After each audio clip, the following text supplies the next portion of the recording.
Crime and Punishment by Fyodor Dostoevsky. Crime and Punishment, Part 1. Chapter 1. On an exceptionally hot evening early in July, a young man came out of the garret in which he lodged in S Place and walked slowly, as though in hesitation, towards K Bridge. He had successfully avoided meeting his landlady on the staircase. His garret was under the roof of a high, five-storied house and was more like a cupboard than a room.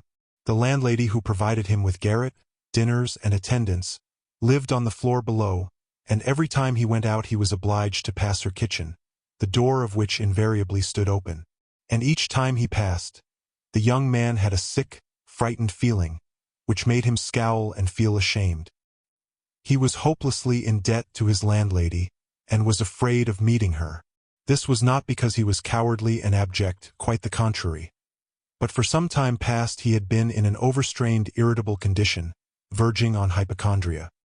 He had become so completely absorbed in himself, and isolated from his fellows, that he dreaded meeting, not only his landlady, but anyone at all. He was crushed by poverty, but the anxieties of his position had of late ceased to weigh upon him. He had given up attending to matters of practical importance. He had lost all desire to do so. Nothing that any landlady could do had a real terror for him. But to be stopped on the stairs, to be forced to listen to her trivial, irrelevant gossip, to pestering demands for payment, threats and complaints, and to rack his brains for excuses, to prevaricate, to lie, no, rather than that, he would creep down the stairs like a cat and slip out unseen. This evening, however, on coming out into the street, he became acutely aware of his fears. "I want to attempt a thing like that, and am frightened by these trifles," he thought with an odd smile. Yes, all is in a man's hands, and he lets it all slip from cowardice. That's an axiom. It would be interesting to know what it is men are most afraid of. Taking a new step, uttering a new word is what they fear most. But I am talking too much. It's because I chatter that I do nothing. Or perhaps it is that I chatter because I do nothing. I've learned to chatter this last month, lying for days together in my den thinking of Jack the Giant Killer. Why am I going there now? Am I capable of that? Is that serious? It is not serious at all. It's simply a fantasy to amuse myself. A plaything. Yes, maybe it is a plaything. The heat in the street was terrible, and the airlessness, the bustle and the plaster, scaffolding, bricks, and dust all about him, and that special Petersburg stench, so familiar to all who are unable to get out of town in summer. All worked painfully upon the young man's already overwrought nerves. The insufferable stench from the pothouses, which are particularly numerous in that part of the town, and the drunken men whom he met continually, although it was a working day, completed the revolting misery of the picture. An expression of the profoundest disgust gleamed for a moment in the young man's refined face. He was, by the way, exceptionally handsome, above the average in height, slim, well-built, with beautiful dark eyes and dark brown hair. Soon he sank into deep thought, or more accurately speaking, into a complete blankness of mind. He walked along not observing what was about him and not caring to observe it. From time to time he would mutter something, from the habit of talking to himself, to which he had just confessed. At these moments he would become conscious that his ideas were sometimes in a tangle and that he was very weak. For 2 days he had scarcely tasted food. He was so badly dressed that even a man accustomed to shabbiness would have been ashamed to be seen in the street in such rags. In that quarter of the town, however, scarcely any shortcoming in dress would have created surprise. Owing to the proximity of the Haymarket, the number of establishments of bad character, the preponderance of the trading and working-class population crowded in these streets and alleys in the heart of Petersburg, types so various were to be seen in the streets that no figure, however queer, would have caused surprise. But there was such accumulated bitterness and contempt in the young man's heart that, in spite of all the fastidiousness of youth, he minded his rags least of all in the street. It was a different matter when he met with acquaintances or with former fellow-students, whom, indeed, he disliked meeting at any time. And yet when a drunken man who, for some unknown reason, was being taken somewhere in a huge wagon dragged by a heavy dray horse, suddenly shouted at him as he drove past, "Hey there, German hatter," bawling at the top of his voice and pointing at him, the young man stopped suddenly and clutched tremulously at his hat. It was a tall round hat from Zimmermann's, but completely worn out, rusty with age, all torn and bespattered, brimless and bent on one side in a most unseemly fashion. Not shame, however, but quite another feeling akin to terror had overtaken him. "I knew it," he muttered in confusion. "I thought so. That's the worst of all. Why, a stupid thing like this, the most trivial detail might spoil the whole plan. Yes, my hat is too noticeable. It looks absurd, and that makes it noticeable. With my rags I ought to wear a cap, any sort of old pancake, but not this grotesque thing. Nobody wears such a hat. It would be noticed a mile off. It would be remembered. What matters is that people would remember it, and that would give them a clue. For this business one should be as little conspicuous as possible. Trifles are what matter. Why?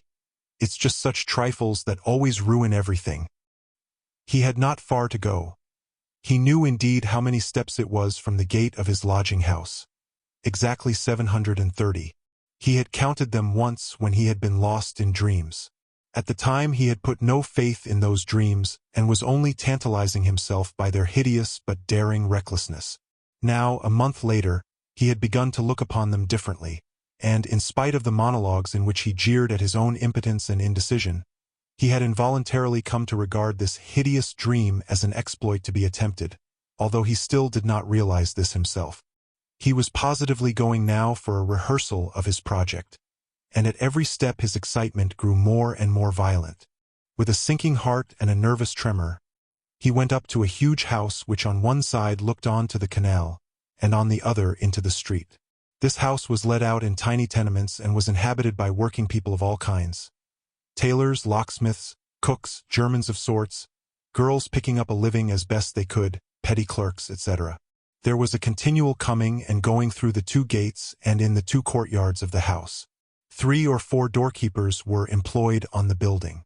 The young man was very glad to meet none of them, and at once slipped unnoticed through the door on the right and up the staircase.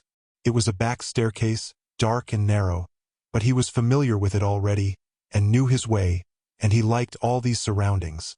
In such darkness even the most inquisitive eyes were not to be dreaded. "If I am so scared now, what would it be if it somehow came to pass that I were really going to do it?" He could not help asking himself as he reached the 4th story. There his progress was barred by some porters who were engaged in moving furniture out of a flat. He knew that the flat had been occupied by a German clerk in the civil service, and his family. This German was moving out then, and so the 4th floor on the staircase would be untenanted except by the old woman. "That's a good thing anyway," he thought to himself, as he rang the bell of the old woman's flat. The bell gave a faint tinkle as though it were made of tin and not of copper. The little flats in such houses always have bells that ring like that. He had forgotten the note of that bell, and now its peculiar tinkle seemed to remind him of something and to bring it clearly before him. He started, his nerves were terribly overstrained by now. In a little while, the door was opened a tiny crack. The old woman eyed her visitor with evident distrust through the crack, and nothing could be seen but her little eyes, glittering in the darkness. But, seeing a number of people on the landing, she grew bolder and opened the door wide. The young man stepped into the dark entry, which was partitioned off from the tiny kitchen. The old woman stood facing him in silence and looking inquiringly at him. She was a diminutive, withered-up old woman of 60, with sharp, malignant eyes and a sharp little nose. Her colorless, somewhat grizzled hair was thickly smeared with oil, and she wore no kerchief over it. Round her thin, long neck, which looked like a hen's leg, was knotted some sort of flannel rag, and, in spite of the heat, there hung flapping on her shoulders a mangy fur cape, yellow with age. The old woman coughed and groaned at every instant. The young man must have looked at her with a rather peculiar expression, for a gleam of mistrust came into her eyes again.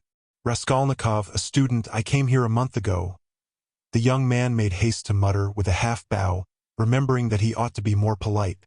"I remember, my good sir, I remember quite well your coming here," the old woman said distinctly, still keeping her inquiring eyes on his face.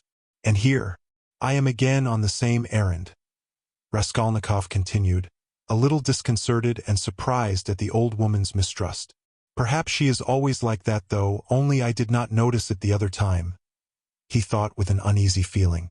The old woman paused as though hesitating, then stepped on one side, and pointing to the door of the room, she said, letting her visitor pass in front of her. "Step in, my good sir." The little room into which the young man walked, with yellow paper on the walls, geraniums and muslin curtains in the windows, was brightly lighted up at that moment by the setting sun. "So the sun will shine like this then too?" flashed as it were by chance through Raskolnikov's mind, and with a rapid glance he scanned everything in the room, trying as far as possible to notice and remember its arrangement. But there was nothing special in the room. The furniture, all very old and of yellow wood, consisted of a sofa with a huge bent wooden back, an oval table in front of the sofa, a dressing table with a looking-glass fixed on it between the windows, chairs along the walls and 2 or 3 halfpenny prints in yellow frames, representing German damsels with birds in their hands, that was all. In the corner a light was burning before a small icon. Everything was very clean. The floor and the furniture were brightly polished. Everything shone. Lizaveta's work, thought the young man. There was not a speck of dust to be seen in the whole flat. It's in the houses of spiteful old widows that one finds such cleanliness, Raskolnikov thought again, and he stole a curious glance at the cotton curtain over the door leading into another tiny room, in which stood the old woman's bed and chest of drawers, and into which he had never looked before. These 2 rooms made up the whole flat. "What do you want?" the old woman said severely, coming into the room and, as before, standing in front of him so as to look him straight in the face. "I've brought something to pawn here," and he drew out of his pocket an old-fashioned flat silver watch, on the back of which was engraved a globe. The chain was of steel. "But the time is up for your last pledge. The month was up the day before yesterday. I will bring you the interest for another month. Wait a little. But that's for me to do as I please, my good sir, to wait or to sell your pledge at once. How much will you give me for the watch, Alyona Ivanovna? You come with such trifles, my good sir. It's scarcely worth anything. I gave you 2 rubles last time for your ring, and one could buy it quite new at a jeweler's for 1.5 rubles. Give me 4 rubles for it. I shall redeem it. It was my father's. I shall be getting some money soon. 1.5 rubles, and interest in advance, if you like." 1.5 rubles, cried the young man. "Please yourself." And the old woman handed him back the watch. The young man took it and was so angry that he was on the point of going away, but checked himself at once, remembering that there was nowhere else he could go, and that he had had another object also in coming. "Hand it over," he said roughly. The old woman fumbled in her pocket for her keys, and disappeared behind the curtain into the other room. The young man, left standing alone in the middle of the room, listened inquisitively, thinking. He could hear her unlocking the chest of drawers. "It must be the top drawer," he reflected. "So she carries the keys in a pocket on the right, all in one bunch on a steel ring. And there's one key there, 3 times as big as all the others with deep notches. That can't be the key of the chest of drawers. Then there must be some other chest or strongbox. That's worth knowing. Strong boxes always have keys like that. But how degrading it all is." The old woman came back. "Here, sir, as we say 10 kopecks the ruble a month, so I must take 15 kopecks from 1.5 rubles for the month in advance. But for the 2 rubles I lent you before, you owe me now 20 kopecks on the same reckoning in advance. That makes 35 kopecks altogether. So I must give you 1.15 rubles for the watch. Here it is." "What? Only 1.15 rubles now?" "Just so." The young man did not dispute it and took the money. He looked at the old woman, and was in no hurry to get away, as though there was still something he wanted to say or to do, but he did not himself quite know what. "I may be bringing you something else in a day or 2, Alyona Ivanovna.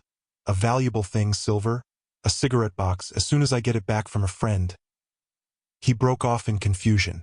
"Well, we will talk about it then, sir. Goodbye. Are you always at home alone? Your sister is not here with you?" he asked her as casually as possible as he went out into the passage. "What business is she of yours, my good sir?"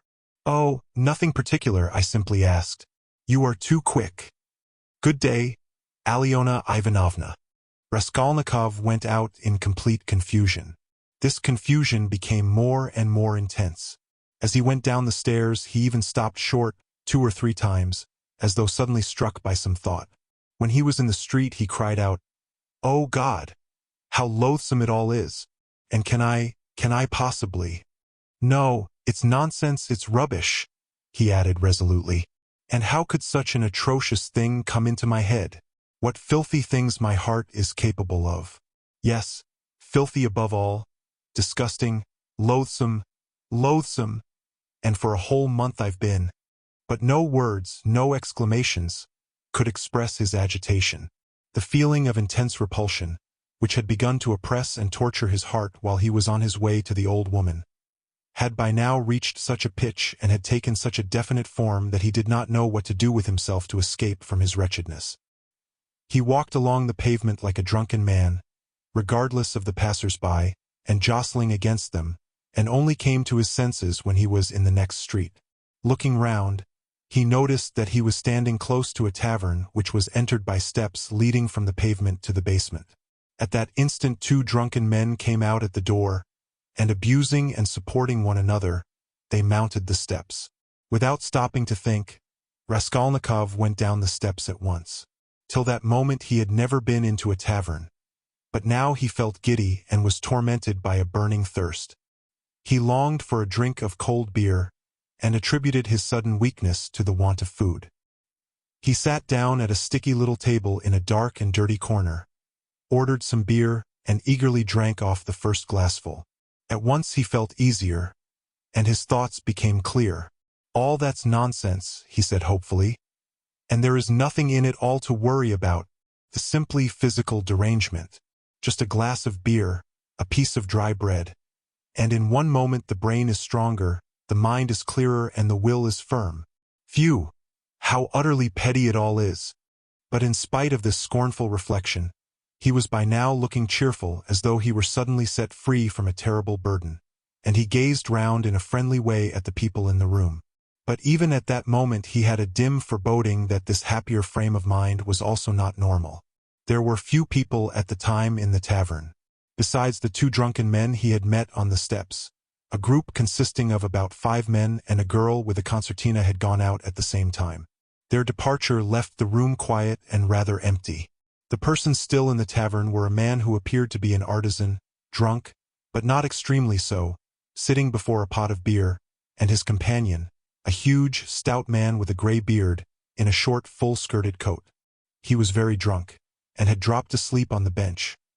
Every now and then, he began as though in his sleep, cracking his fingers, with his arms wide apart and the upper part of his body bounding about on the bench, while he hummed some meaningless refrain, trying to recall some such lines as these: "His wife a year he fondly loved.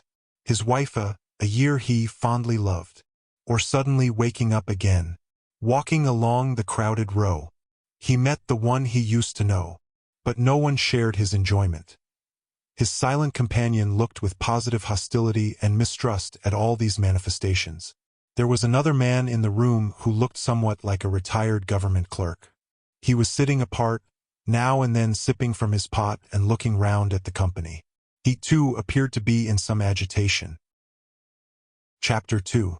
Raskolnikov was not used to crowds, and, as we said before, he avoided society of every sort, more especially of late.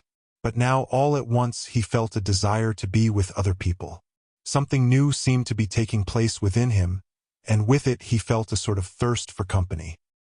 He was so weary after a whole month of concentrated wretchedness and gloomy excitement that he longed to rest, if only for a moment, in some other world, whatever it might be. And, in spite of the filthiness of the surroundings, he was glad now to stay in the tavern. The master of the establishment was in another room, but he frequently came down some steps into the main room, his jaunty, tarred boots with red turn-over tops coming into view each time before the rest of his person. He wore a full coat and a horribly greasy black satin waistcoat, with no cravat, and his whole face seemed smeared with oil like an iron lock.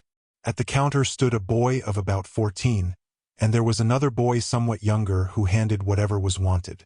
On the counter lay some sliced cucumber, some pieces of dried black bread, and some fish, chopped up small, all smelling very bad. It was insufferably close, and so heavy with the fumes of spirits that 5 minutes in such an atmosphere might well make a man drunk. There are chance meetings with strangers that interest us from the first moment, before a word is spoken. Such was the impression made on Raskolnikov by the person sitting a little distance from him, who looked like a retired clerk. The young man often recalled this impression afterwards, and even ascribed it to presentiment. He looked repeatedly at the clerk, partly no doubt because the latter was staring persistently at him, obviously anxious to enter into conversation. At the other persons in the room, including the tavern-keeper, the clerk looked as though he were used to their company, and weary of it, showing a shade of condescending contempt for them as persons of station and culture inferior to his own, with whom it would be useless for him to converse. He was a man over 50, bald and grizzled, of medium height and stoutly built. His face, bloated from continual drinking, was of a yellow, even greenish tinge, with swollen eyelids out of which keen reddish eyes gleamed like little chinks. But there was something very strange in him. There was a light in his eyes as though of intense feeling. Perhaps there were even thought and intelligence, but at the same time there was a gleam of something like madness. He was wearing an old and hopelessly ragged black dress coat, with all its buttons missing except one, and that one he had buttoned, evidently clinging to this last trace of respectability. A crumpled shirt front, covered with spots and stains, protruded from his canvas waistcoat. Like a clerk, he wore no beard nor mustache, but had been so long unshaven that his chin looked like a stiff grayish brush. And there was something respectable and like an official about his manner too. But he was restless. He ruffled up his hair and from time to time let his head drop into his hands, dejectedly resting his ragged elbows on the stained and sticky table. At last he looked straight at Raskolnikov and said loudly and resolutely, "May I venture, honored sir, to engage you in polite conversation? Forasmuch as, though your exterior would not command respect, my experience admonishes me that you are a man of education and not accustomed to drinking. I have always respected education when in conjunction with genuine sentiments, and I am besides a titular counselor in rank. Marmeladov, such is my name, titular counselor. I make bold to inquire, have you been in the service?" "No, I am studying," answered the young man, somewhat surprised at the grandiloquent style of the speaker and also at being so directly addressed. In spite of the momentary desire he had just been feeling for company of any sort, on being actually spoken to he felt immediately his habitual irritable and uneasy aversion for any stranger who approached or attempted to approach him. "A student then, or formerly a student?" cried the clerk. "Just what I thought. I'm a man of experience, immense experience, sir." And he tapped his forehead with his fingers in self-approval. "You've been a student or have attended some learned institution. But allow me." He got up, staggered, took up his jug and glass, and sat down beside the young man, facing him a little sideways. He was drunk, but spoke fluently and boldly, only occasionally losing the thread of his sentences and drawling his words. He pounced upon Raskolnikov as greedily as though he too had not spoken to a soul for a month. "Honored sir," he began almost with solemnity, "poverty is not a vice, that's a true saying. Yet I know too that drunkenness is not a virtue, and that that's even truer. But beggary, honored sir, beggary is a vice. In poverty you may still retain your innate nobility of soul, but in beggary never, no one. For beggary a man is not chased out of human society with a stick. He is swept out with a broom, so as to make it as humiliating as possible. And quite right, too, forasmuch as in beggary I am ready to be the first to humiliate myself. Hence the pothouse. Honored sir, a month ago Mr. Lebeziatnikov gave my wife a beating, and my wife is a very different matter from me. Do you understand? Allow me to ask you another question out of simple curiosity. Have you ever spent a night on a hay barge on the Neva?" "No, I have not happened to," answered Raskolnikov. "What do you mean?" "Well, I've just come from one, and it's the 5th night I've slept so." He filled his glass, emptied it, and paused.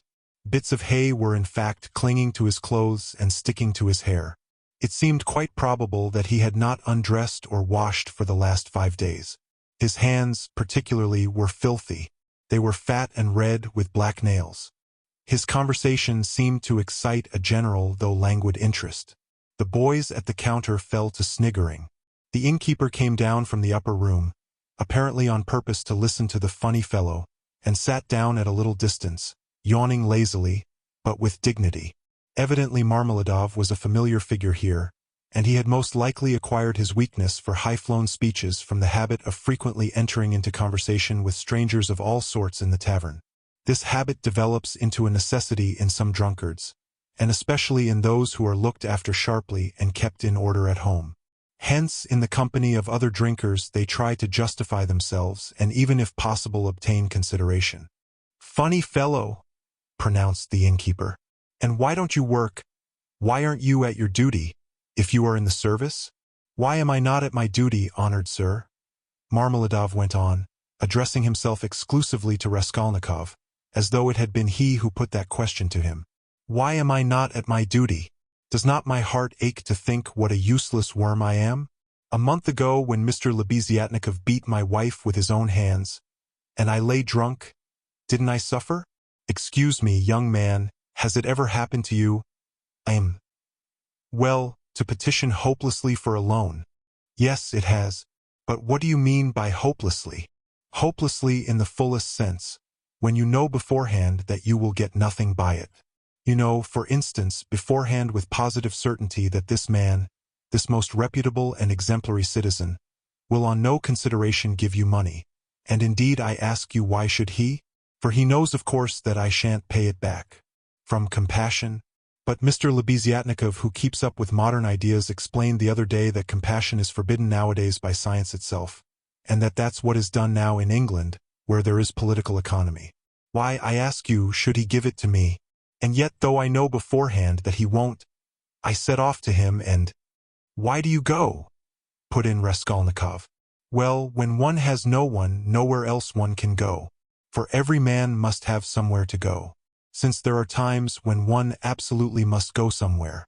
When my own daughter first went out with a yellow ticket, then I had to go, for my daughter has a yellow passport," he added in parenthesis, looking with a certain uneasiness at the young man.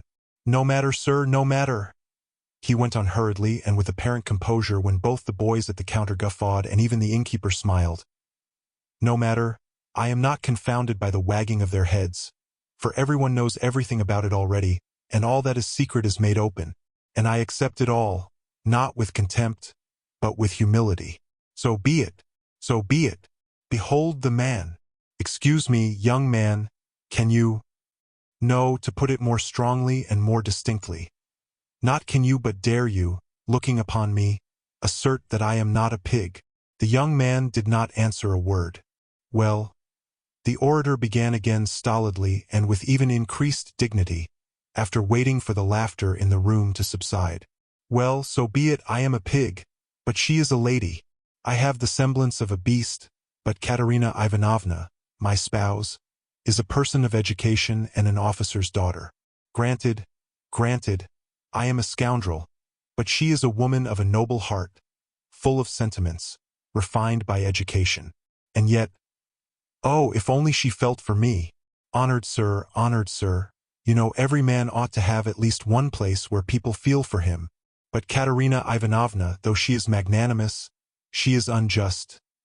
And yet, although I realize that when she pulls my hair she only does it out of pity, for I repeat without being ashamed, she pulls my hair, young man," he declared with redoubled dignity, hearing the sniggering again. "But, my God, if she would but once! But no, it's all in vain and it's no use talking. No use talking. For more than once, my wish did come true and more than once she has felt for me, but such is my fate and I am a beast by nature." "Rather," assented the innkeeper, yawning. Marmeladov struck his fist resolutely on the table. "Such is my fate. Do you know, sir, I have sold her very stockings for drink?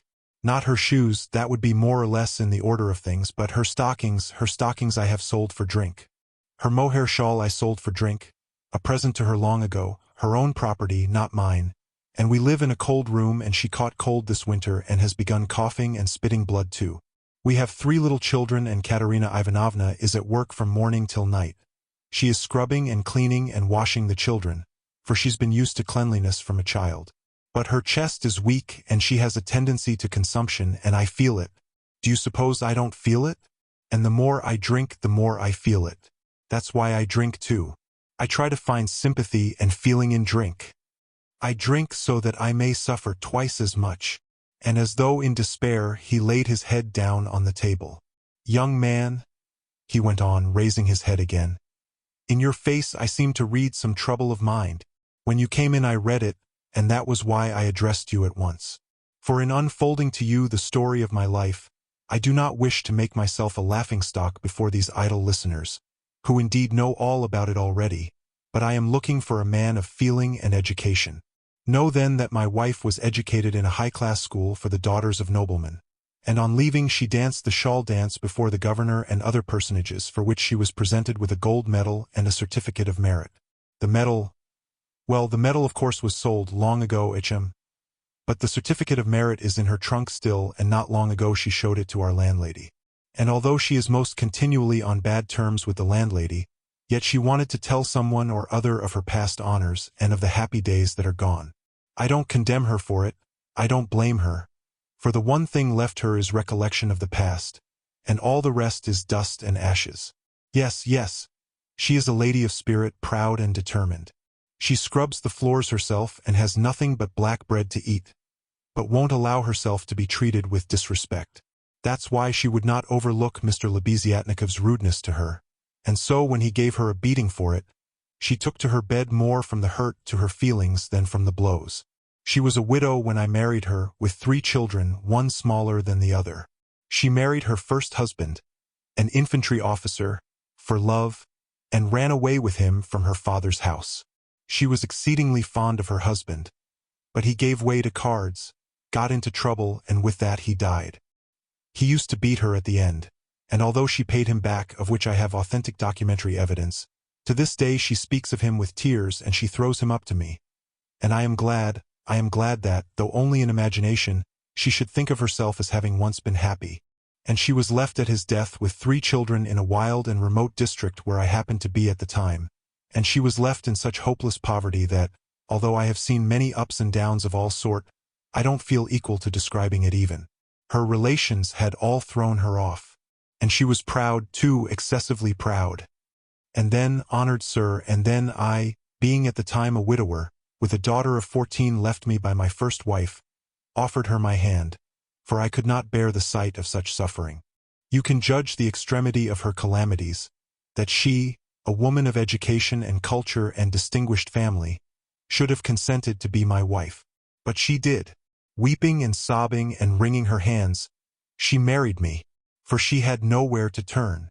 Do you understand, sir, do you understand what it means when you have absolutely nowhere to turn? No, that you don't understand yet. And for a whole year, I performed my duties conscientiously and faithfully, and did not touch this. He tapped the jug with his finger. For I have feelings. But even so, I could not please her. And then I lost my place too, and that through no fault of mine but through changes in the office. And then I did touch it. It will be a year and a half ago soon since we found ourselves at last, after many wanderings and numerous calamities, in this magnificent capital, adorned with innumerable monuments. Here I obtained a situation. I obtained it and I lost it again. Do you understand? This time it was through my own fault I lost it, for my weakness had come out. We have now part of a room at Amalia Fyodorovna Lipovexel's, and what we live upon and what we pay our rent with, I could not say. There are a lot of people living there besides ourselves. Dirt and disorder, a perfect bedlam. Yes, and meanwhile my daughter by my first wife has grown up, and what my daughter has had to put up with from her stepmother whilst she was growing up, I won't speak of. For, though Katerina Ivanovna is full of generous feelings, she is a spirited lady, irritable and short-tempered. Yes, but it's no use going over that. Sonia, as you may well fancy, has had no education. I did make an effort 4 years ago to give her a course of geography and universal history, but as I was not very well up in those subjects myself and we had no suitable books, and what books we had, anyway we have not even those now, so all our instruction came to an end. We stopped at Cyrus of Persia. Since she has attained years of maturity, She has read other books of romantic tendency, and of late she had read with great interest a book she got through Mr. Lebeziatnikov, Louis' Physiology. Do you know it? And even recounted extracts from it to us, and that's the whole of her education. And now may I venture to address you, honored sir, on my own account with a private question. Do you suppose that a respectable poor girl can earn much by honest work? Not 15 farthings a day can she earn, if she is respectable and has no special talent, and that without putting her work down for an instant. And what's more, Ivan Ivanitch Klopstock, the civil councillor, have you heard of him? Has not to this day paid her for the half-dozen linen shirts she made him, and drove her roughly away, stamping and reviling her, on the pretext that the shirt collars were not made like the pattern and were put in askew. And there are the little ones hungry. And Katerina Ivanovna walking up and down and wringing her hands, her cheeks flushed red, as they always are in that disease. Here you live with us, says she. You eat and drink and are kept warm, and you do nothing to help. And much she gets to eat and drink when there is not a crust for the little ones for 3 days. I was lying at the time. Well, what of it? I was lying drunk, and I heard my Sonia speaking. She is a gentle creature with a soft little voice, fair hair, and such a pale, thin little face. She said, Katerina Ivanovna, am I really to do a thing like that? And Darya Frantsovna, a woman of evil character and very well known to the police, had 2 or 3 times tried to get at her through the landlady. And why not? Said Katerina Ivanovna with a jeer. You are something mighty precious to be so careful of, but don't blame her. Don't blame her, honored sir. Don't blame her. She was not herself when she spoke, but driven to distraction by her illness and the crying of the hungry children. And it was said more to wound her than anything else, for that's Katerina Ivanovna's character, and when children cry, even from hunger, she falls to beating them at once. At 6 o'clock I saw Sonia get up, put on her kerchief and her cape, and go out of the room, and about 9 o'clock she came back.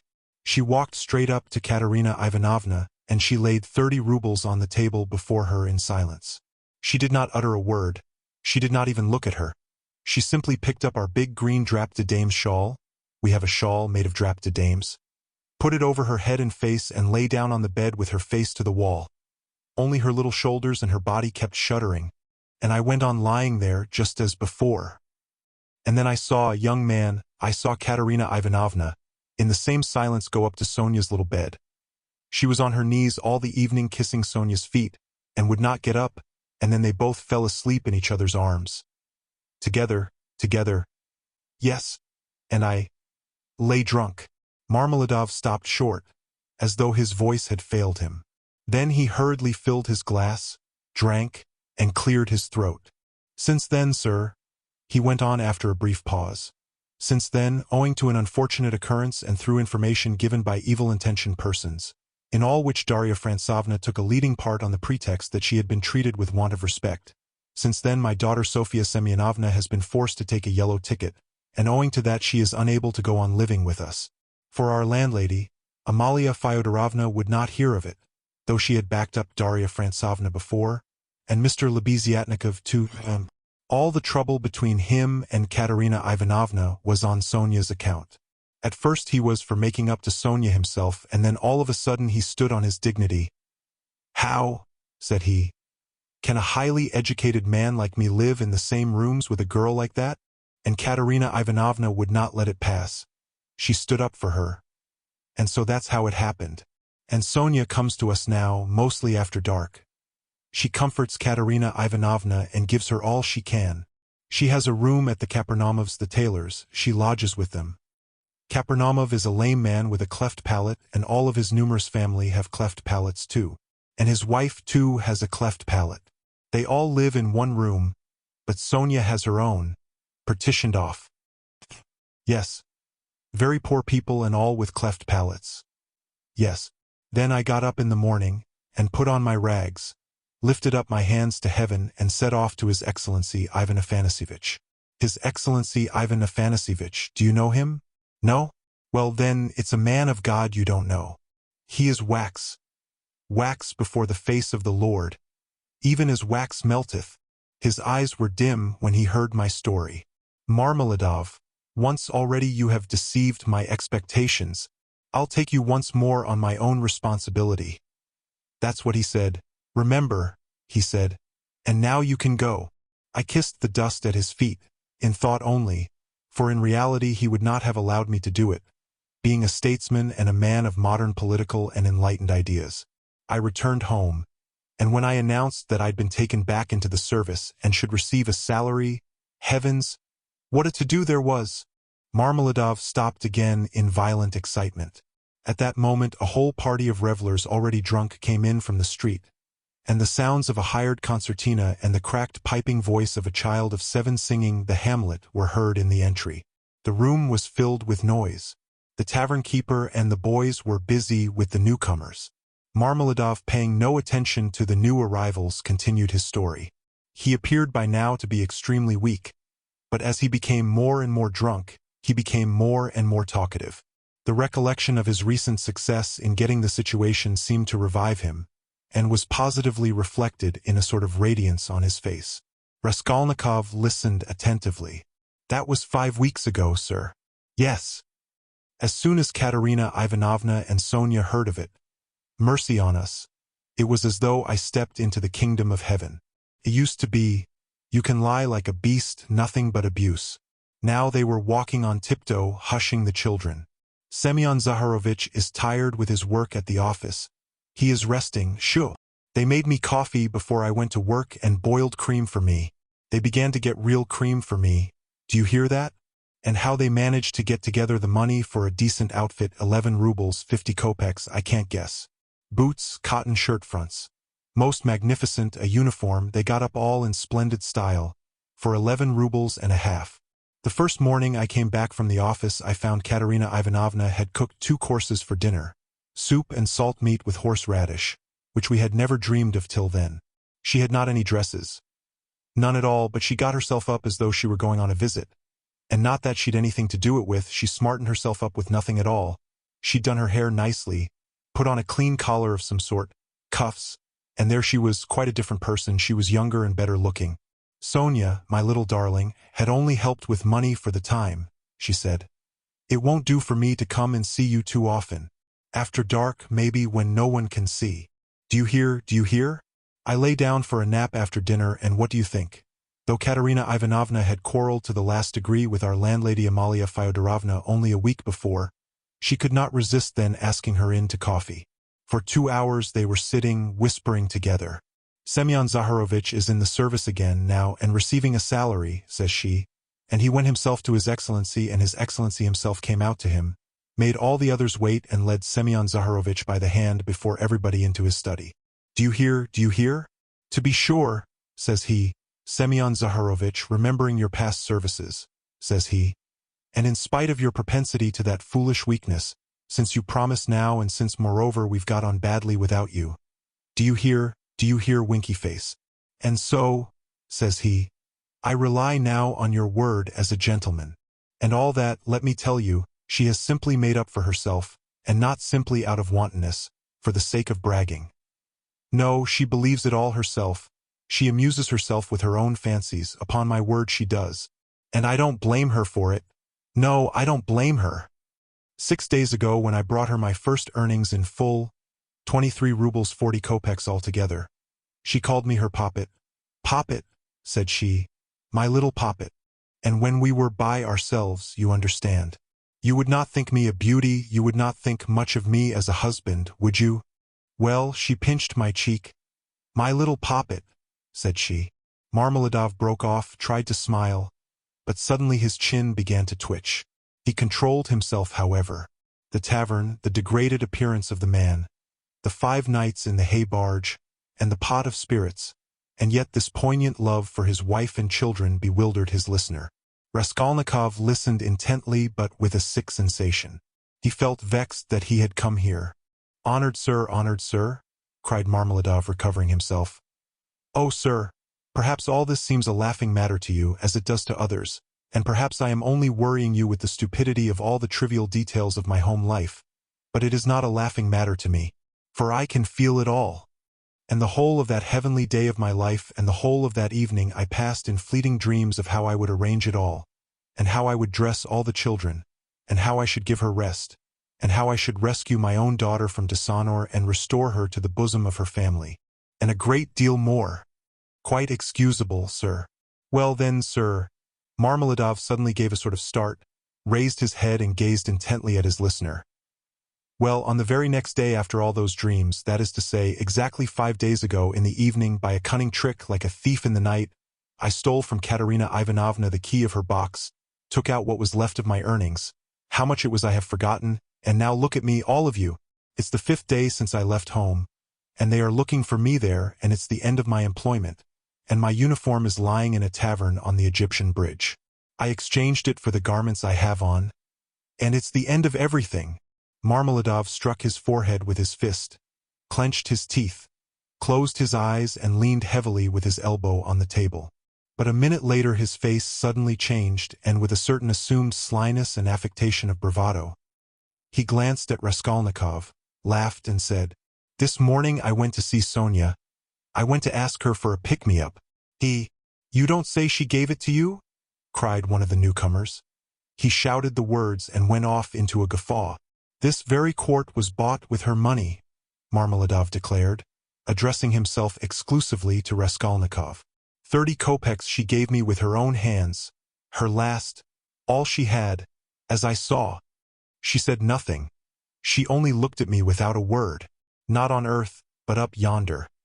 They grieve over men, they weep, but they don't blame them, they don't blame them. But it hurts more when they don't blame. 30 kopecks, yes. And maybe she needs them now? What do you think, my dear sir? For now she's got to keep up her appearance. Costs money, that smartness, that special smartness, you know? Do you understand? And there's pomatum, too, you see, she must have things. Petticoats, starched ones, shoes, too. Real Johnny ones to show off her foot when she has to step over a puddle. Do you understand, sir? Do you understand what all that smartness means? And here I, her own father, here I took 30 kopecks of that money for a drink. And I am drinking it. And I have already drunk it. Come, who will have pity on a man like me? Are you sorry for me, sir, or not? Tell me, sir, are you sorry or not? He would have filled his glass, but there was no drink left. The pot was empty. "What are you to be pitied for?" shouted the tavern keeper, who was again near them. Shouts of laughter and even oaths followed. The laughter and the oaths came from those who were listening and also from those who had heard nothing but were simply looking at the figure of the discharged government clerk. To be pitied. Why am I to be pitied?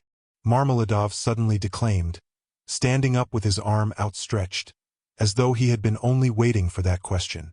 Why am I to be pitied, you say? Yes. There's nothing to pity me for. I ought to be crucified on a cross, not pitied. Crucify me. O judge, crucify me, but pity me, and then I will go of myself to be crucified. For it's not merry-making I seek, but tears and tribulation. Do you suppose, you that sell, that this pint of yours has been sweet to me? It was tribulation I sought at the bottom of it, tears and tribulation, and have found it, and I have tasted it. But he will pity us who has had pity on all men, who has understood all men and all things. He is the one, he too is the judge. He will come in that day, and he will ask, where is the daughter who gave herself for her cross, consumptive stepmother, and for the little children of another? Where is the daughter who had pity upon the filthy drunkard, her earthly father, undismayed by his beastliness?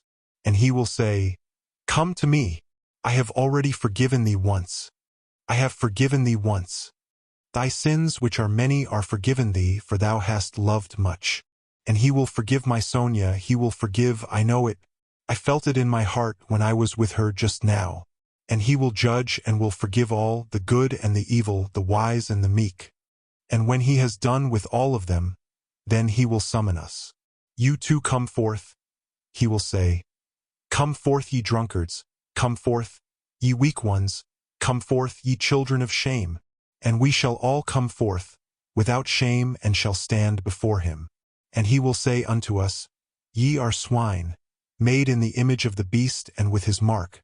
But come ye also. And the wise ones and those of understanding will say, O Lord, why dost thou receive these men? And he will say, this is why I receive them, O ye wise, This is why I receive them, O ye of understanding, that not one of them believed himself to be worthy of this. And he will hold out his hands to us, and we shall fall down before him, and we shall weep, and we shall understand all things.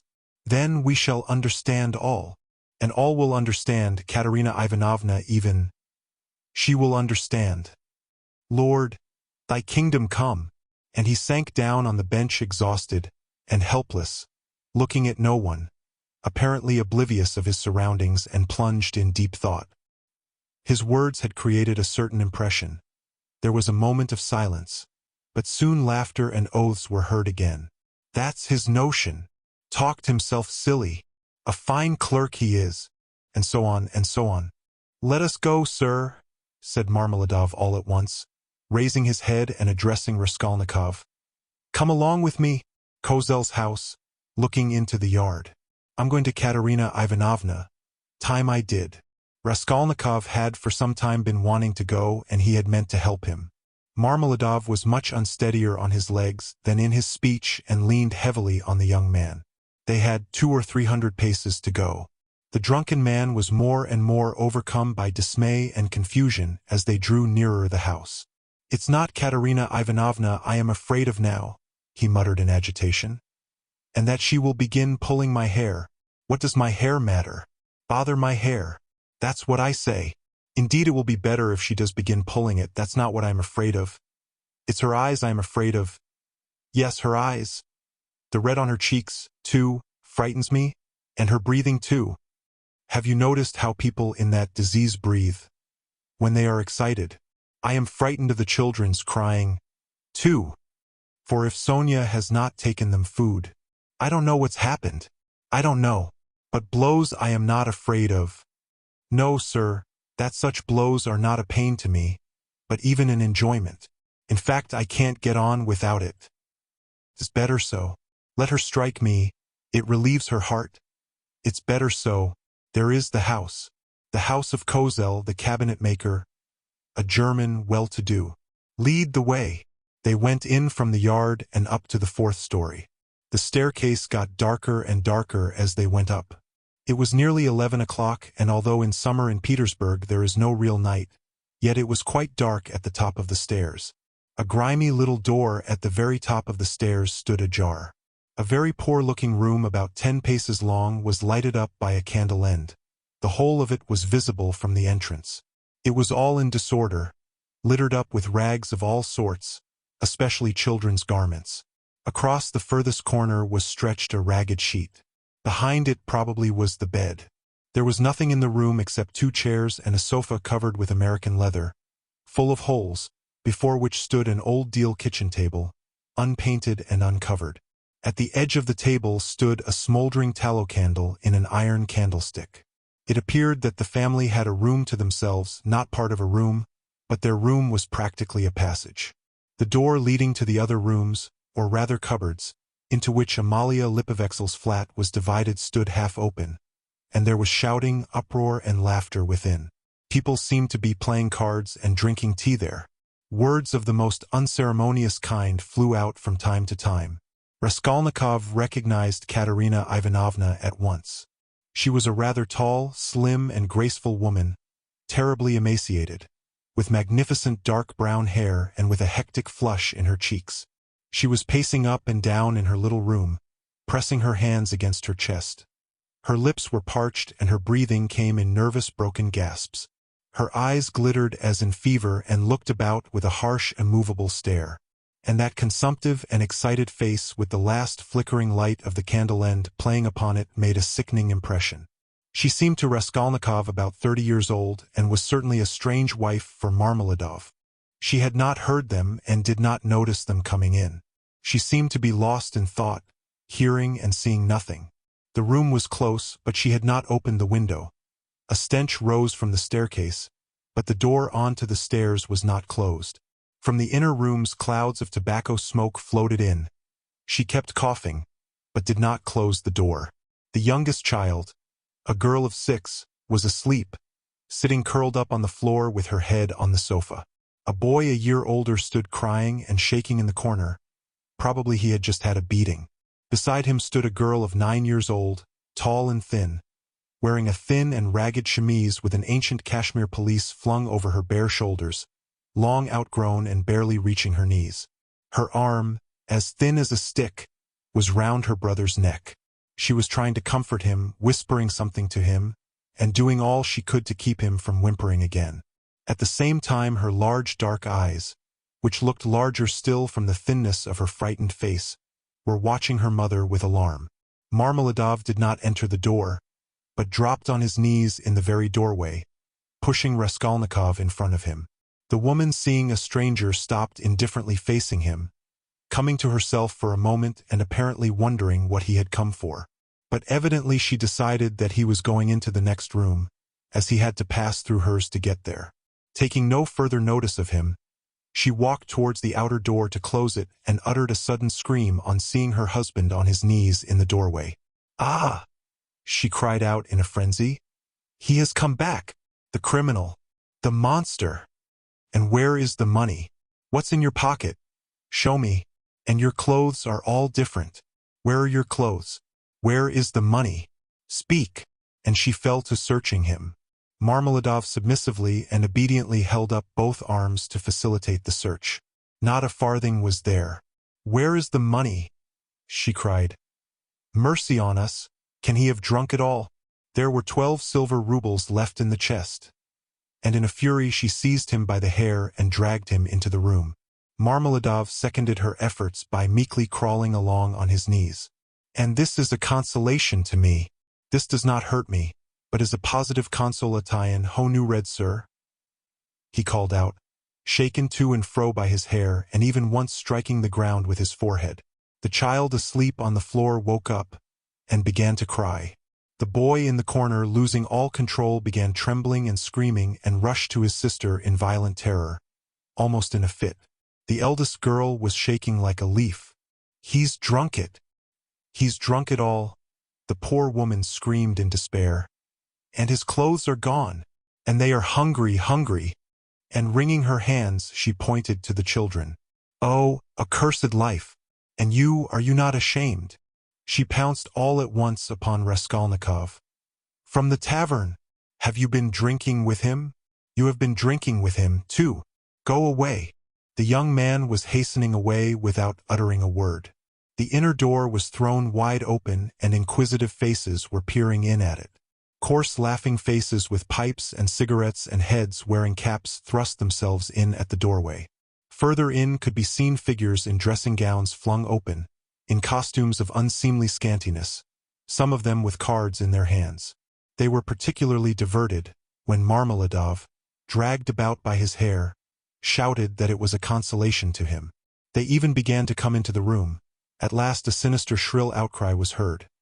This came from Amalia Lipovexel herself, pushing her way amongst them and trying to restore order after her own fashion, and for the 100th time to frighten the poor woman by ordering her with coarse abuse to clear out of the room next day. As he went out, Raskolnikov had time to put his hand into his pocket, to snatch up the coppers he had received in exchange for his ruble in the tavern, and to lay them unnoticed on the window. Afterwards, on the stairs, he changed his mind and would have gone back. "What a stupid thing I've done," he thought to himself. "They have Sonia and I want it myself." But reflecting that it would be impossible to take it back now and that in any case he would not have taken it, he dismissed it with a wave of his hand and went back to his lodging. "Sonia wants pomatum too," he said as he walked along the street, and he laughed malignantly. "Such smartness costs money. And maybe Sonia herself will be bankrupt today, for there is always a risk hunting big game, digging for gold. Then they would all be without a crust tomorrow except for my money. Hurrah for Sonia! What a mine they've dug there! And they're making the most of it. Yes, they are making the most of it. They've wept over it and grown used to it. Man grows used to everything. The scoundrel!" He sank into thought. "And what if I am wrong?" he cried suddenly after a moment's thought. "What if man is not really a scoundrel, man in general, the whole race of mankind? Then all the rest is prejudice, simply artificial terrors, and there are no barriers, and it's all as it should be." Chapter 3. He waked up late next day after a broken sleep. But his sleep had not refreshed him. He waked up bilious, irritable, ill-tempered, and looked with hatred at his room. It was a tiny cupboard of a room about 6 paces in length. It had a poverty-stricken appearance with its dusty yellow paper peeling off the walls, and it was so low-pitched that a man of more than average height was ill at ease in it and felt every moment that he would knock his head against the ceiling. The furniture was in keeping with the room. There were 3 old chairs, rather rickety, a painted table in the corner on which lay a few manuscripts and books. The dust that lay thick upon them showed that they had been long untouched. A big clumsy sofa occupied almost the whole of one wall and half the floor space of the room. It was once covered with chintz, but was now in rags and served Raskolnikov as a bed. Often he went to sleep on it as he was, without undressing, without sheets, wrapped in his old student's overcoat, with his head on one little pillow, under which he heaped up all the linen he had, clean and dirty, by way of a bolster. A little table stood in front of the sofa. It would have been difficult to sink to a lower ebb of disorder, but to Raskolnikov in his present state of mind this was positively agreeable.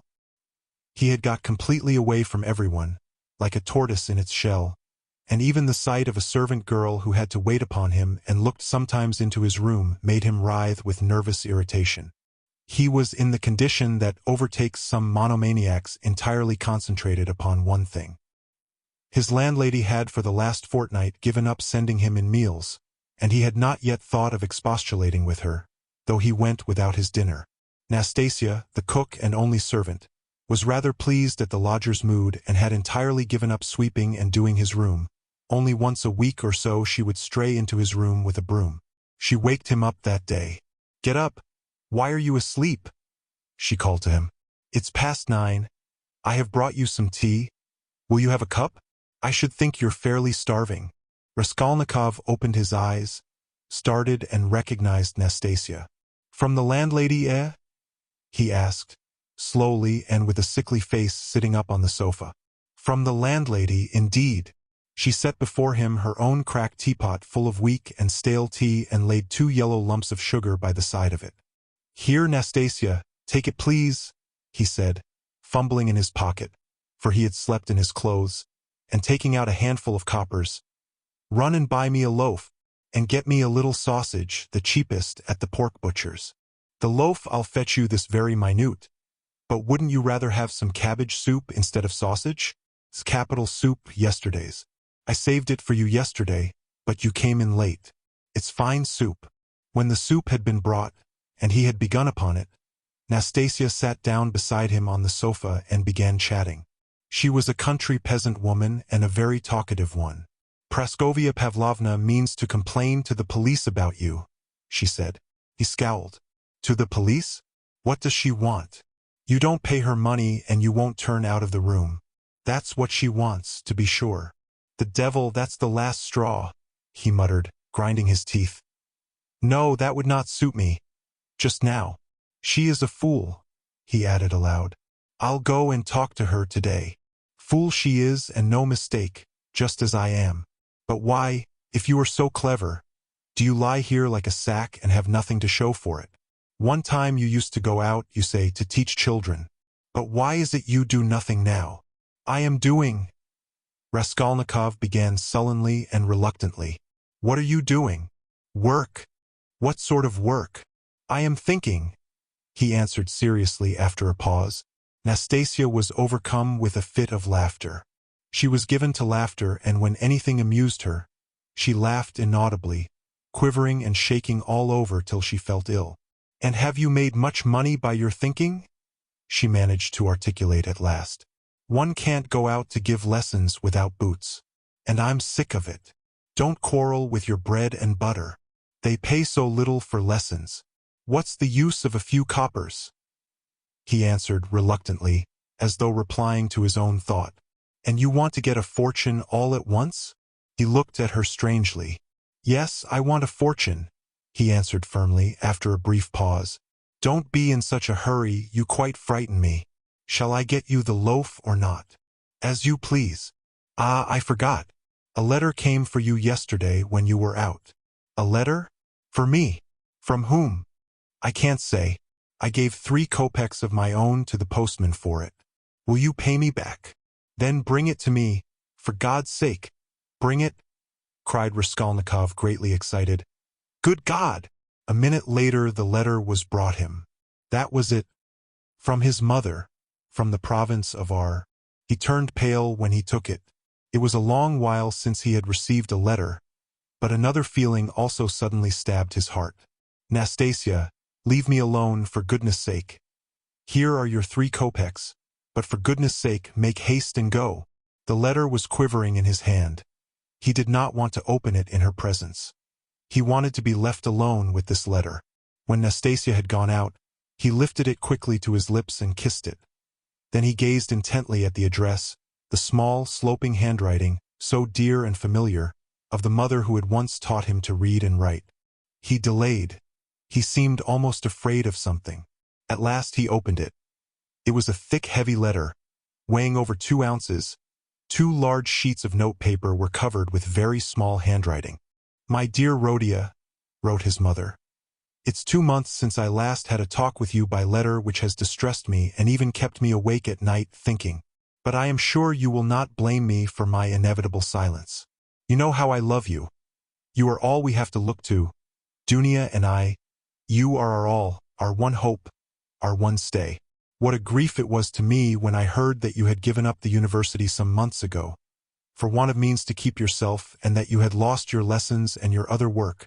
How could I help you out of my 120 rubles a year pension?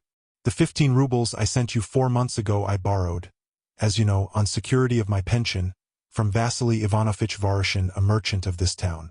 He is a kind-hearted man and was a friend of your father's too. But having given him the right to receive the pension, I had to wait till the debt was paid off, and that is only just done, so that I've been unable to send you anything all this time. But now, thank God, I believe I shall be able to send you something more, and in fact we may congratulate ourselves on our good fortune now, of which I hasten to inform you. In the first place, would you have guessed, dear Rodia, that your sister has been living with me for the last 6 weeks, and we shall not be separated in the future? Thank God, her sufferings are over, but I will tell you everything in order, so that you may know just how everything has happened and all that we have hitherto concealed from you. When you wrote to me 2 months ago that you had heard that Dunia had a great deal to put up with in the Svidrigailev's house, when you wrote that and asked me to tell you all about it, what could I write in answer to you? If I had written the whole truth to you, I dare say you would have thrown up everything and have come to us, even if you had to walk all the way, for I know your character and your feelings, and you would not let your sister be insulted. I was in despair myself, but what could I do? And, besides, I did not know the whole truth myself then. What made it all so difficult was that Dunia received 100 rubles in advance when she took the place as governess in their family, on condition of part of her salary being deducted every month, and so it was impossible to throw up the situation without repaying the debt. This sum, now I can explain it all to you, my precious Rodia. She took chiefly in order to send you 60 rubles, which you needed so terribly then and which you received from us last year. We deceived you then, writing that this money came from Dunia's savings, but that was not so, and now I tell you all about it because, thank God, things have suddenly changed for the better, and that you may know how Dunia loves you and what a heart she has. At first, indeed, Mr. Svidrigailov treated her very rudely and used to make disrespectful and jeering remarks at table, but I don't want to go into all those painful details so as not to worry you for nothing when it is now all over. In short, in spite of the kind and generous behavior of Marfa Petrovna, Mr. Svidrigailov's wife, and all the rest of the household, Dunia had a very hard time, especially when Mr. Svidrigailov, relapsing into his old regimental habits, was under the influence of Bacchus. And how do you think it was all explained later on? Would you believe that the crazy fellow had conceived a passion for Dunia from the beginning, but had concealed it under a show of rudeness and contempt? Possibly he was ashamed and horrified himself at his own flighty hopes, considering his years and his being the father of a family, and that made him angry with Dunia. And possibly, too, he hoped by his rude and sneering behavior to hide the truth from others. But at last he lost all control and had the face to make Dunia an open and shameful proposal, promising her all sorts of inducements and offering, besides, to throw up everything and take her to another estate of his, or even abroad. You can imagine all she went through.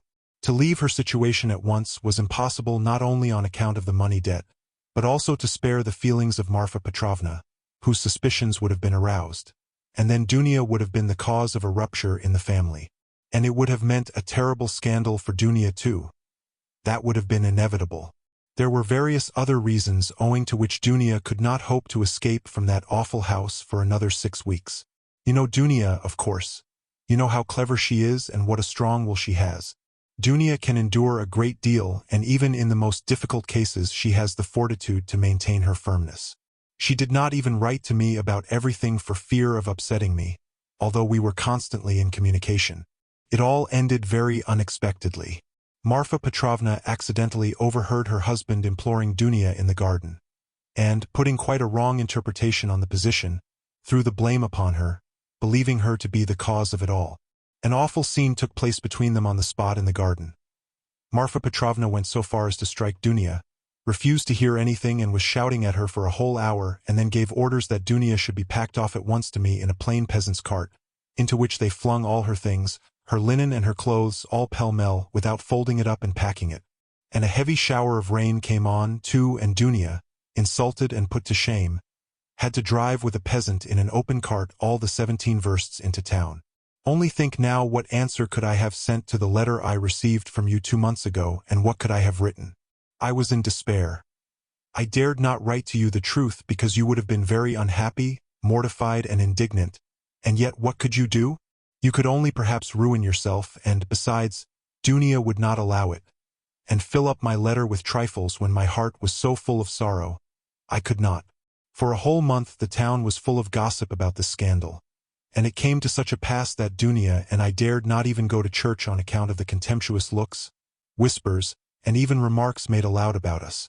All our acquaintances avoided us, nobody even bowed to us in the street, and I learnt that some shopmen and clerks were intending to insult us in a shameful way, smearing the gates of our house with pitch, so that the landlord began to tell us we must leave. All this was set going by Marfa Petrovna, who managed to slander Dunia and throw dirt at her in every family.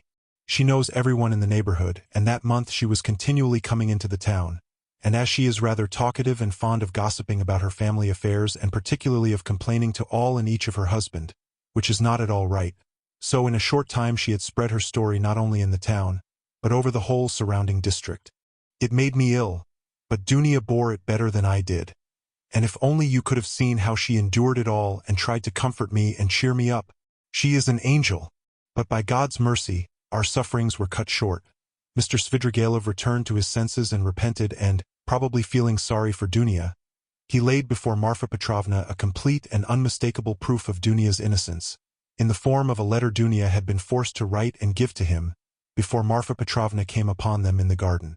This letter, which remained in Mr. Svidrigailov's hands after her departure, she had written to refuse personal explanations and secret interviews, for which he was entreating her. In that letter she reproached him with great heat and indignation for the baseness of his behavior in regard to Marfa Petrovna, reminding him that he was the father and head of a family, and telling him how infamous it was of him to torment and make unhappy a defenseless girl, unhappy enough already. Indeed, dear Rhodia, the letter was so nobly and touchingly written that I sobbed when I read it, and to this day I cannot read it without tears. Moreover, the evidence of the servants, too, cleared Dunia's reputation. They had seen and known a great deal more than Mr. Svidrigailov had himself supposed, as indeed is always the case with servants. Marfa Petrovna was completely taken aback, and again crushed as she said herself to us, but she was completely convinced of Dunia's innocence. The very next day, being Sunday, she went straight to the cathedral, knelt down and prayed with tears to Our Lady to give her strength to bear this new trial and to do her duty. Then she came straight from the cathedral to us, told us the whole story, wept bitterly and, fully penitent, she embraced Dunia and besought her to forgive her. The same morning, without any delay, she went round to all the houses in the town and everywhere. Shedding tears, she asserted in the most flattering terms Dunia's innocence and the nobility of her feelings and her behavior. What was more, she showed and read to everyone the letter in Dunia's own handwriting to Mr. Svidrigailov, and even allowed them to take copies of it, which I must say I think was superfluous. In this way she was busy for several days in driving about the whole town, because some people had taken offense through precedence having been given to others, and therefore they had to take turns, so that in every house she was expected before she arrived, and everyone knew that on such and such a day Marfa Petrovna would be reading the letter in such and such a place, and people assembled for every reading of it. even many who had heard it several times already both in their own houses and in other people's. In my opinion, a very great deal of all this was unnecessary. But that's Marfa Petrovna's character. Anyway, she succeeded in completely re-establishing Dunia's reputation, and the whole ignominy of this affair rested as an indelible disgrace upon her husband, as the only person to blame, so that I really began to feel sorry for him. It was really treating the crazy fellow too harshly. Dunia was at once asked to give lessons in several families, but she refused. All of a sudden everyone began to treat her with marked respect, and all this did much to bring about the event by which, one may say, our whole fortunes are now transformed. You must know, dear Rodia, that Dunia has a suitor and that she has already consented to marry him. I hasten to tell you all about the matter, and though it has been arranged without asking your consent, I think you will not be aggrieved with me or with your sister on that account, for you will see that we could not wait and put off our decision till we heard from you, and you could not have judged all the facts without being on the spot. This was how it happened. He is already of the rank of a councillor, Pyotr Petrovich Luzin, and is distantly related to Marfa Petrovna, who has been very active in bringing the match about. It began with his expressing through her his desire to make our acquaintance. He was properly received, drank coffee with us, and the very next day, he sent us a letter in which he very courteously made an offer and begged for a speedy and decided answer. He is a very busy man and is in a great hurry to get to Petersburg, so that every moment is precious to him. At first, of course, we were greatly surprised, as it had all happened so quickly and unexpectedly. We thought and talked it over the whole day. He is a well-to-do man, to be depended upon. He has 2 posts in the government and has already made his fortune. It is true that he is 45 years old, but he is of a fairly prepossessing appearance and might still be thought attractive by women, and he is altogether a very respectable and presentable man, only he seems a little morose and somewhat conceited. But possibly that may only be the impression he makes at first sight. And beware, dear Rodia, when he comes to Petersburg, as he shortly will do, beware of judging him too hastily and severely, as your way is, if there is anything you do not like in him at first sight. I give you this warning, although I feel sure that he will make a favorable impression upon you. Moreover, in order to understand any man, one must be deliberate and careful to avoid forming prejudices and mistaken ideas, which are very difficult to correct and get over afterwards. And Pyotr Petrovitch, judging by many indications, is a thoroughly estimable man. At his first visit, indeed, he told us that he was a practical man, but still he shares, as he expressed it, many of the convictions of our most rising generation, and he is an opponent of all prejudices. He said a good deal more, for he seems a little conceited and likes to be listened to, but this is scarcely a vice. I, of course, understood very little of it, but Dunia explained to me that, though he is not a man of great education, he is clever and seems to be good-natured. You know your sister's character, Rodia. She is a resolute, sensible, patient, and generous girl, but she has a passionate heart, as I know very well. Of course, there is no great love either on his side or on hers, but Dunia is a clever girl and has the heart of an angel, and will make it her duty to make her husband happy, who on his side will make her happiness his care. Of that we have no good reason to doubt, though it must be admitted the matter has been arranged in great haste. Besides, he is a man of great prudence, and he will see, to be sure of himself, that his own happiness will be the more secure, the happier Dunia is with him. And as for some defects of character, for some habits and even certain differences of opinion, which indeed are inevitable even in the happiest marriages, Dunia has said that, as regards all that, she relies on herself, that there is nothing to be uneasy about, and that she is ready to put up with a great deal, if only their future relationship can be an honorable and straightforward one. He struck me, for instance, at first as rather abrupt, but that may well come from his being an outspoken man, and that is no doubt how it is. For instance, at his second visit, after he had received Dunia's consent, in the course of conversation, he declared that before making Dunia's acquaintance, he had made up his mind to marry a girl of good reputation, without dowry and, above all, one who had experienced poverty, because, as he explained, a man ought not to be indebted to his wife, but that it is better for a wife to look upon her husband as her benefactor. I must add that he expressed it more nicely and politely than I have done, for I have forgotten his actual phrases and only remember the meaning.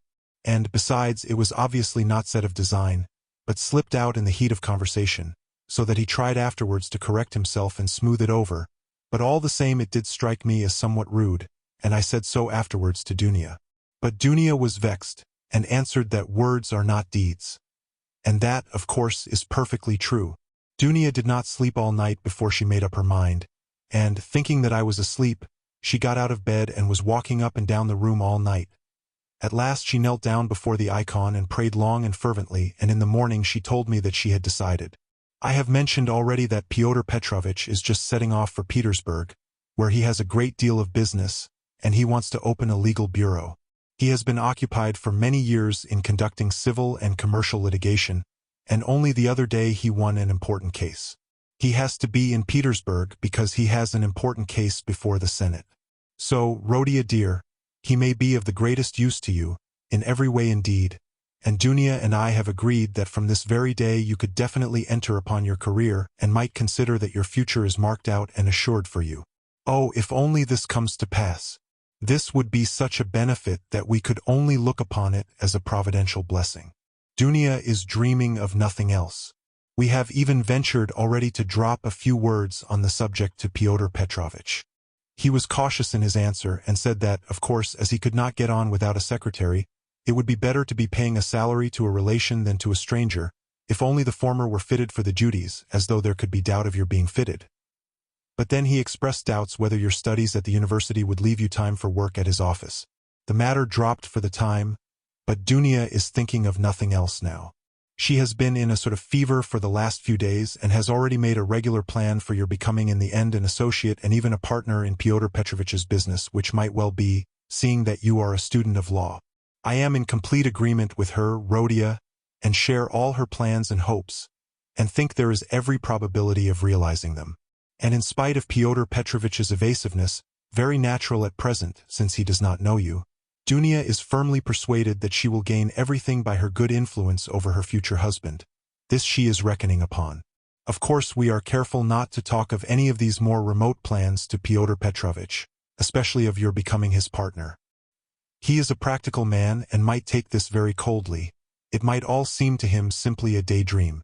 Nor has either Dunia or I breathed a word to him of the great hopes we have of his helping us to pay for your university studies.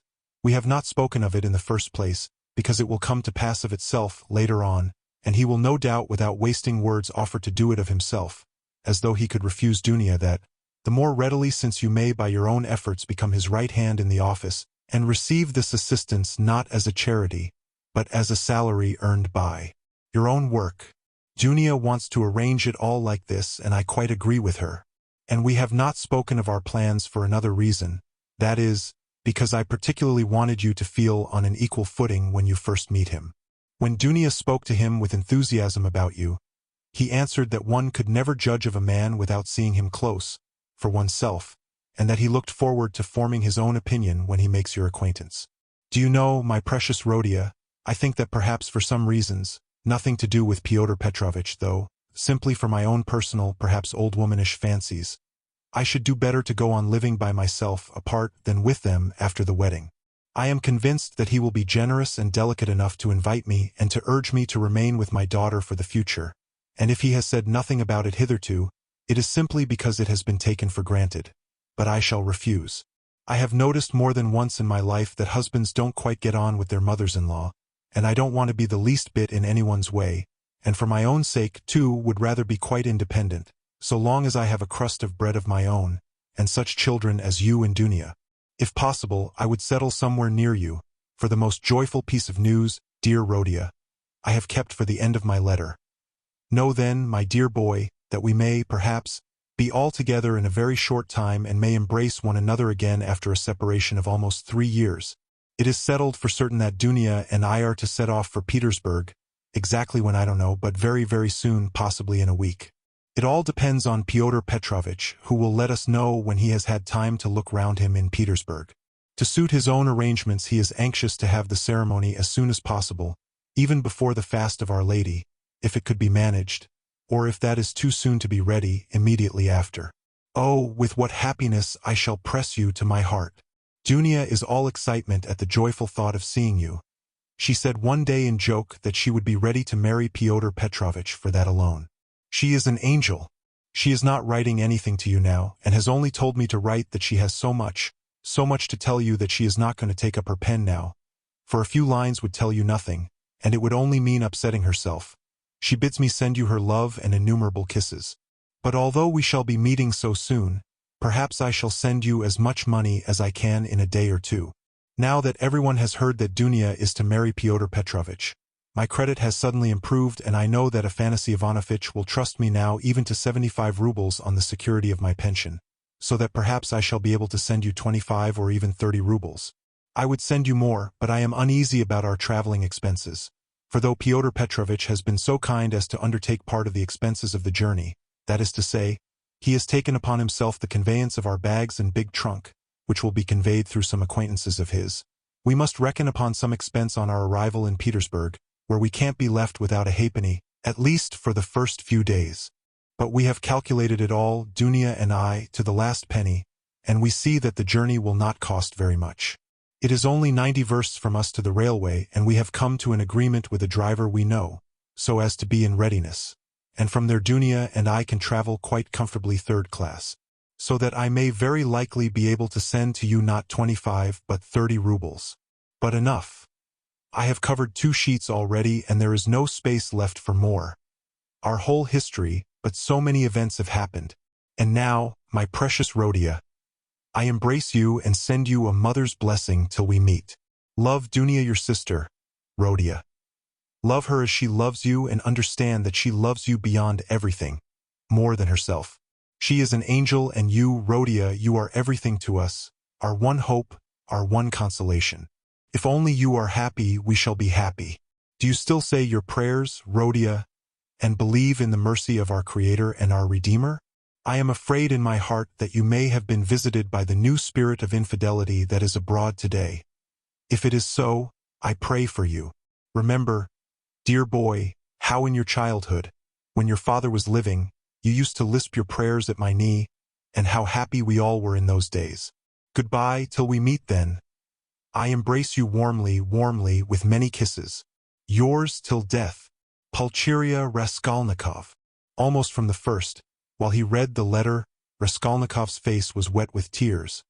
But when he finished it, his face was pale and distorted, and a bitter, wrathful and malignant smile was on his lips. He laid his head down on his threadbare dirty pillow and pondered a long time. His heart was beating violently, and his brain was in a turmoil. At last he felt cramped and stifled in the little yellow room that was like a cupboard or a box. His eyes and his mind craved for space. He took up his hat and went out, this time without dread of meeting anyone. He had forgotten his dread. He turned in the direction of the Vasilyevsky Ostrov, walking along Vasilyevsky Prospect as though hastening on some business, but he walked, as his habit was, without noticing his way, muttering and even speaking aloud to himself, to the astonishment of the passers-by. Many of them took him to be drunk. Chapter 4.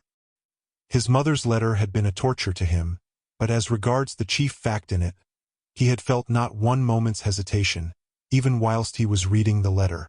The essential question was settled, and irrevocably settled, in his mind. Never such a marriage while I am alive, and Mr. Luzin be damned.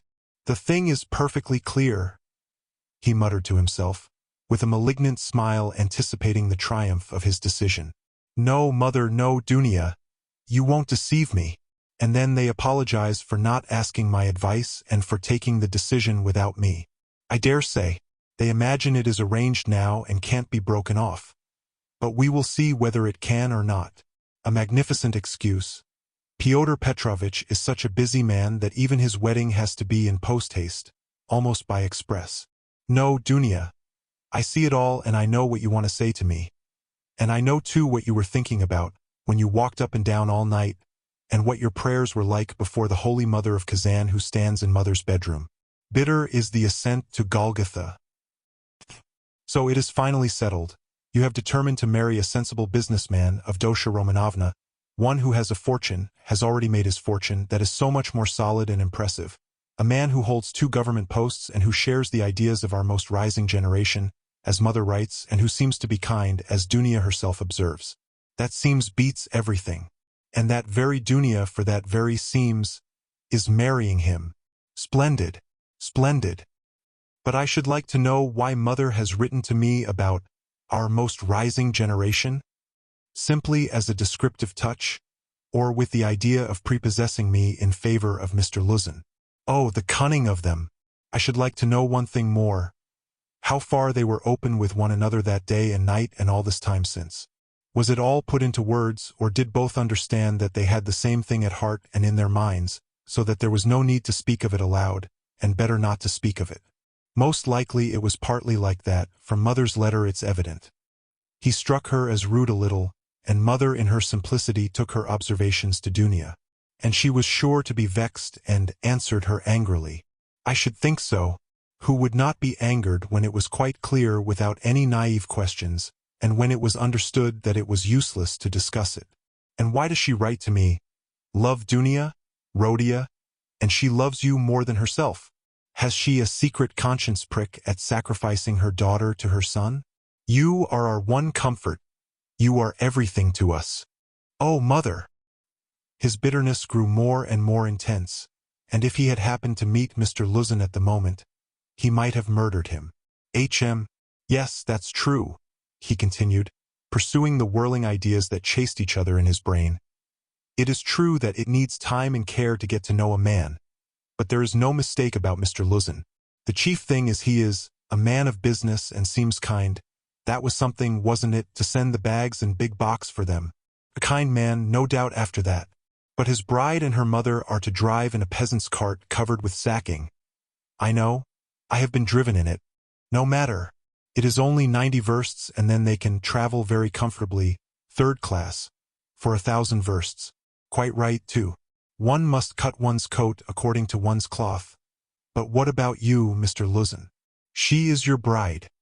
And you must be aware that her mother has to raise money on her pension for the journey.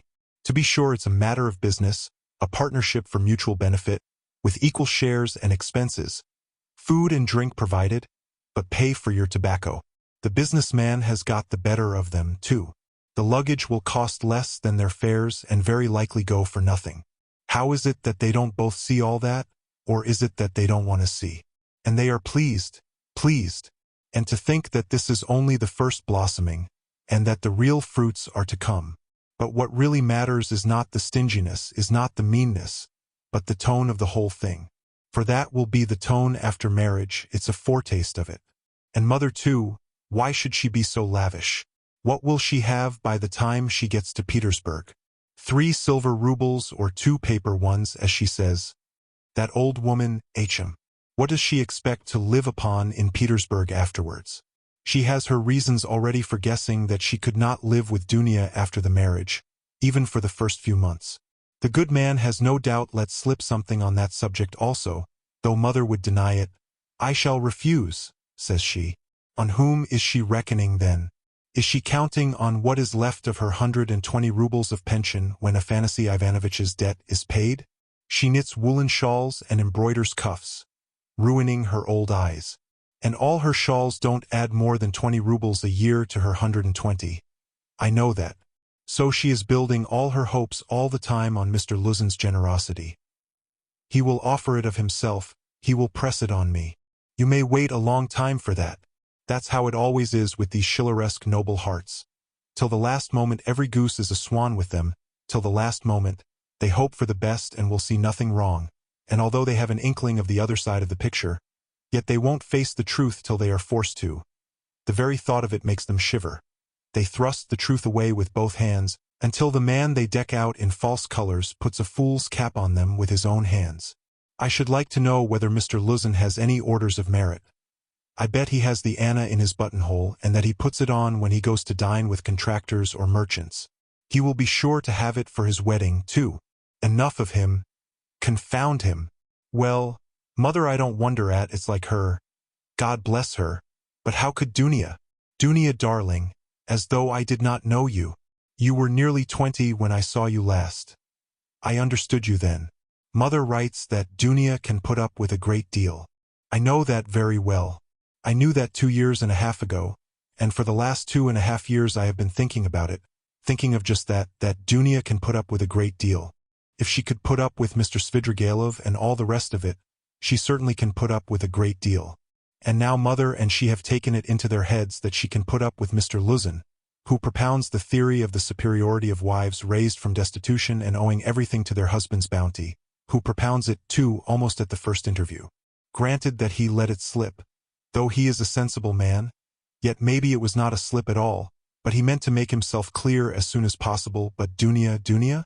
She understands the man, of course, but she will have to live with the man. Why? She'd live on black bread and water, she would not sell her soul, she would not barter her moral freedom for comfort. She would not barter it for all Schleswig-Holstein, much less Mr. Luzin's money. No, Dunia was not that sort when I knew her, and she is still the same, of course. Yes, there's no denying the Svidrigaïlovs are a bitter pill. It's a bitter thing to spend one's life a governess in the provinces for 200 rubles, but I know she would rather be a nigger on a plantation or a let with a German master than degrade her soul, and her moral dignity, by binding herself forever to a man whom she does not respect and with whom she has nothing in common, for her own advantage. And if Mr. Luzin had been of unalloyed gold, or one huge diamond, she would never have consented to become his legal concubine. Why is she consenting then? What's the point of it? What's the answer? It's clear enough. For herself, for her comfort, to save her life she would not sell herself. But for someone else she is doing it. For one she loves, for one she adores, she will sell herself. That's what it all amounts to. For her brother, for her mother, she will sell herself. She will sell everything. In such cases, we overcome our moral feeling if necessary. Freedom, peace, conscience, even all are brought into the market. Let my life go, if only my dear ones may be happy. More than that, we become casuists, we learn to be Jesuitical, and for a time maybe we can soothe ourselves, we can persuade ourselves that it is one's duty for a good object. That's just like us, it's as clear as daylight. It's clear that Rodion Romanovich Raskolnikov is the central figure in the business, and no one else.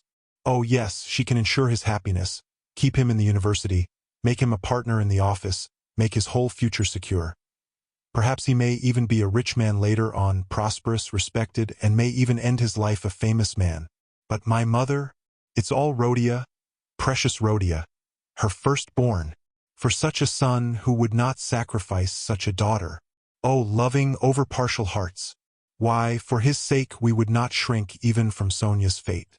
Sonia Marmeladov, the eternal victim so long as the world lasts. Have you taken the measure of your sacrifice, both of you? Is it right? Can you bear it? Is it any use? Is there sense in it? And let me tell you, Dunia, Sonia's life is no worse than life with Mr. Luzin. There can be no question of love, mother writes. And what if there can be no respect either? If on the contrary there is aversion, contempt, repulsion, what then? So you will have to keep up your appearance, too. Is not that so? Do you understand what that smartness means? Do you understand that the Luzin smartness is just the same thing as Sonia's and maybe worse, viler, baser, because in your case, Dunia, it's a bargain for luxuries after all, but with Sonia it's simply a question of starvation.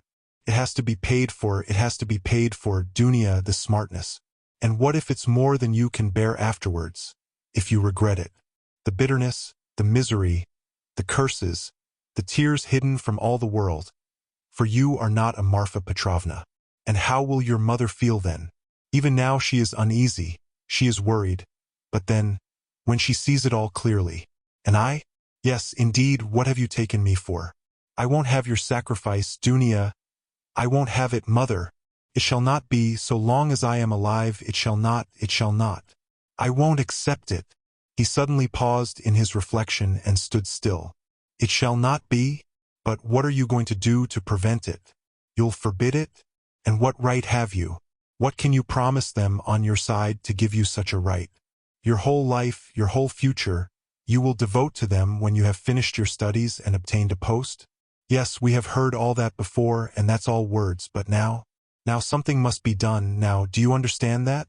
And what are you doing now? You are living upon them. They borrow on their 100 rubles pension. They borrow from the Svidrigaïlovs. How are you going to save them from Svidrigaïlovs, from Afanasy Ivanovich Varshin?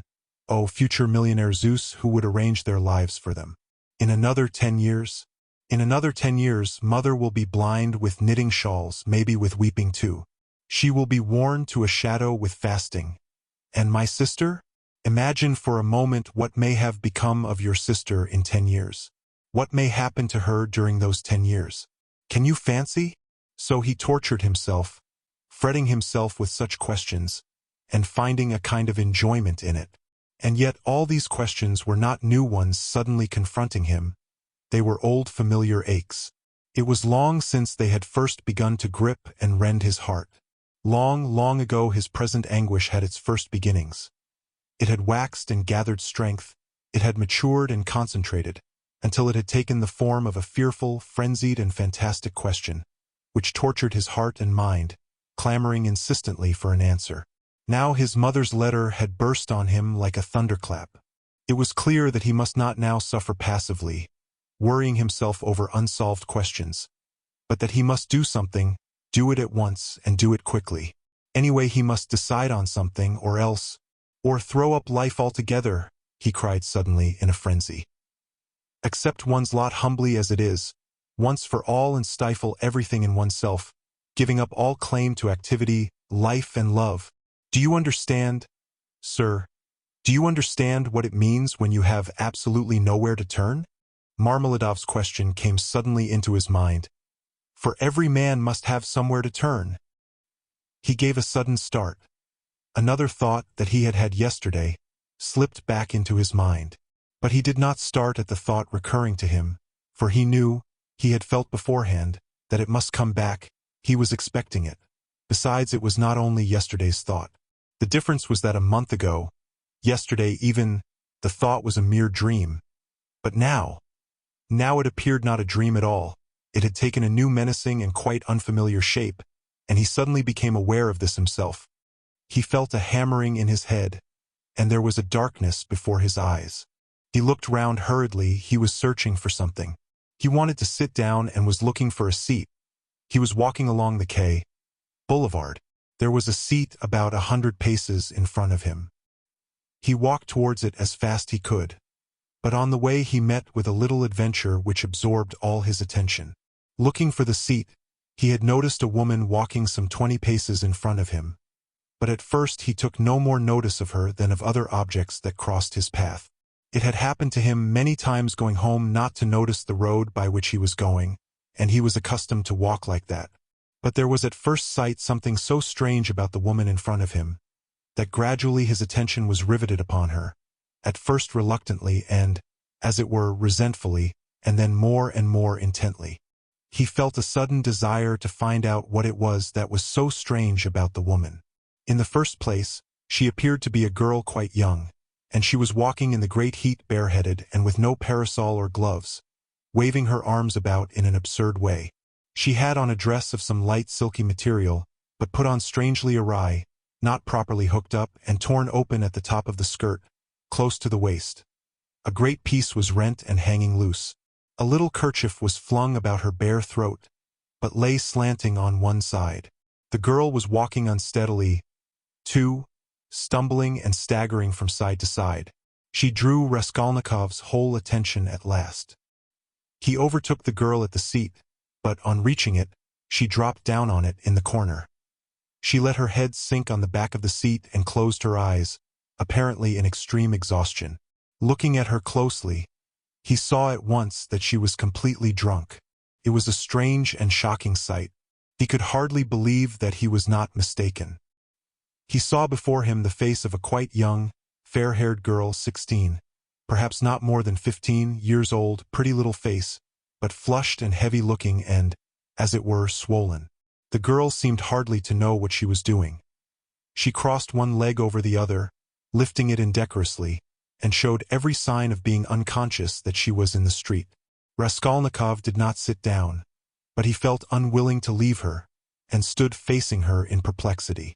This boulevard was never much frequented, and now, at 2 o'clock in the stifling heat, it was quite deserted. And yet, on the further side of the boulevard, about 15 paces away, a gentleman was standing on the edge of the pavement. He, too, would apparently have liked to approach the girl with some object of his own. He, too, had probably seen her in the distance and had followed her, but found Raskolnikov in his way. He looked angrily at him, though he tried to escape his notice, and stood impatiently biding his time, till the unwelcome man in rags should have moved away. His intentions were unmistakable. The gentleman was a plump, thickly set man, about 30, fashionably dressed, with a high color, red lips and mustaches. Raskolnikov felt furious. He had a sudden longing to insult this fat dandy in some way. He left the girl for a moment and walked towards the gentleman.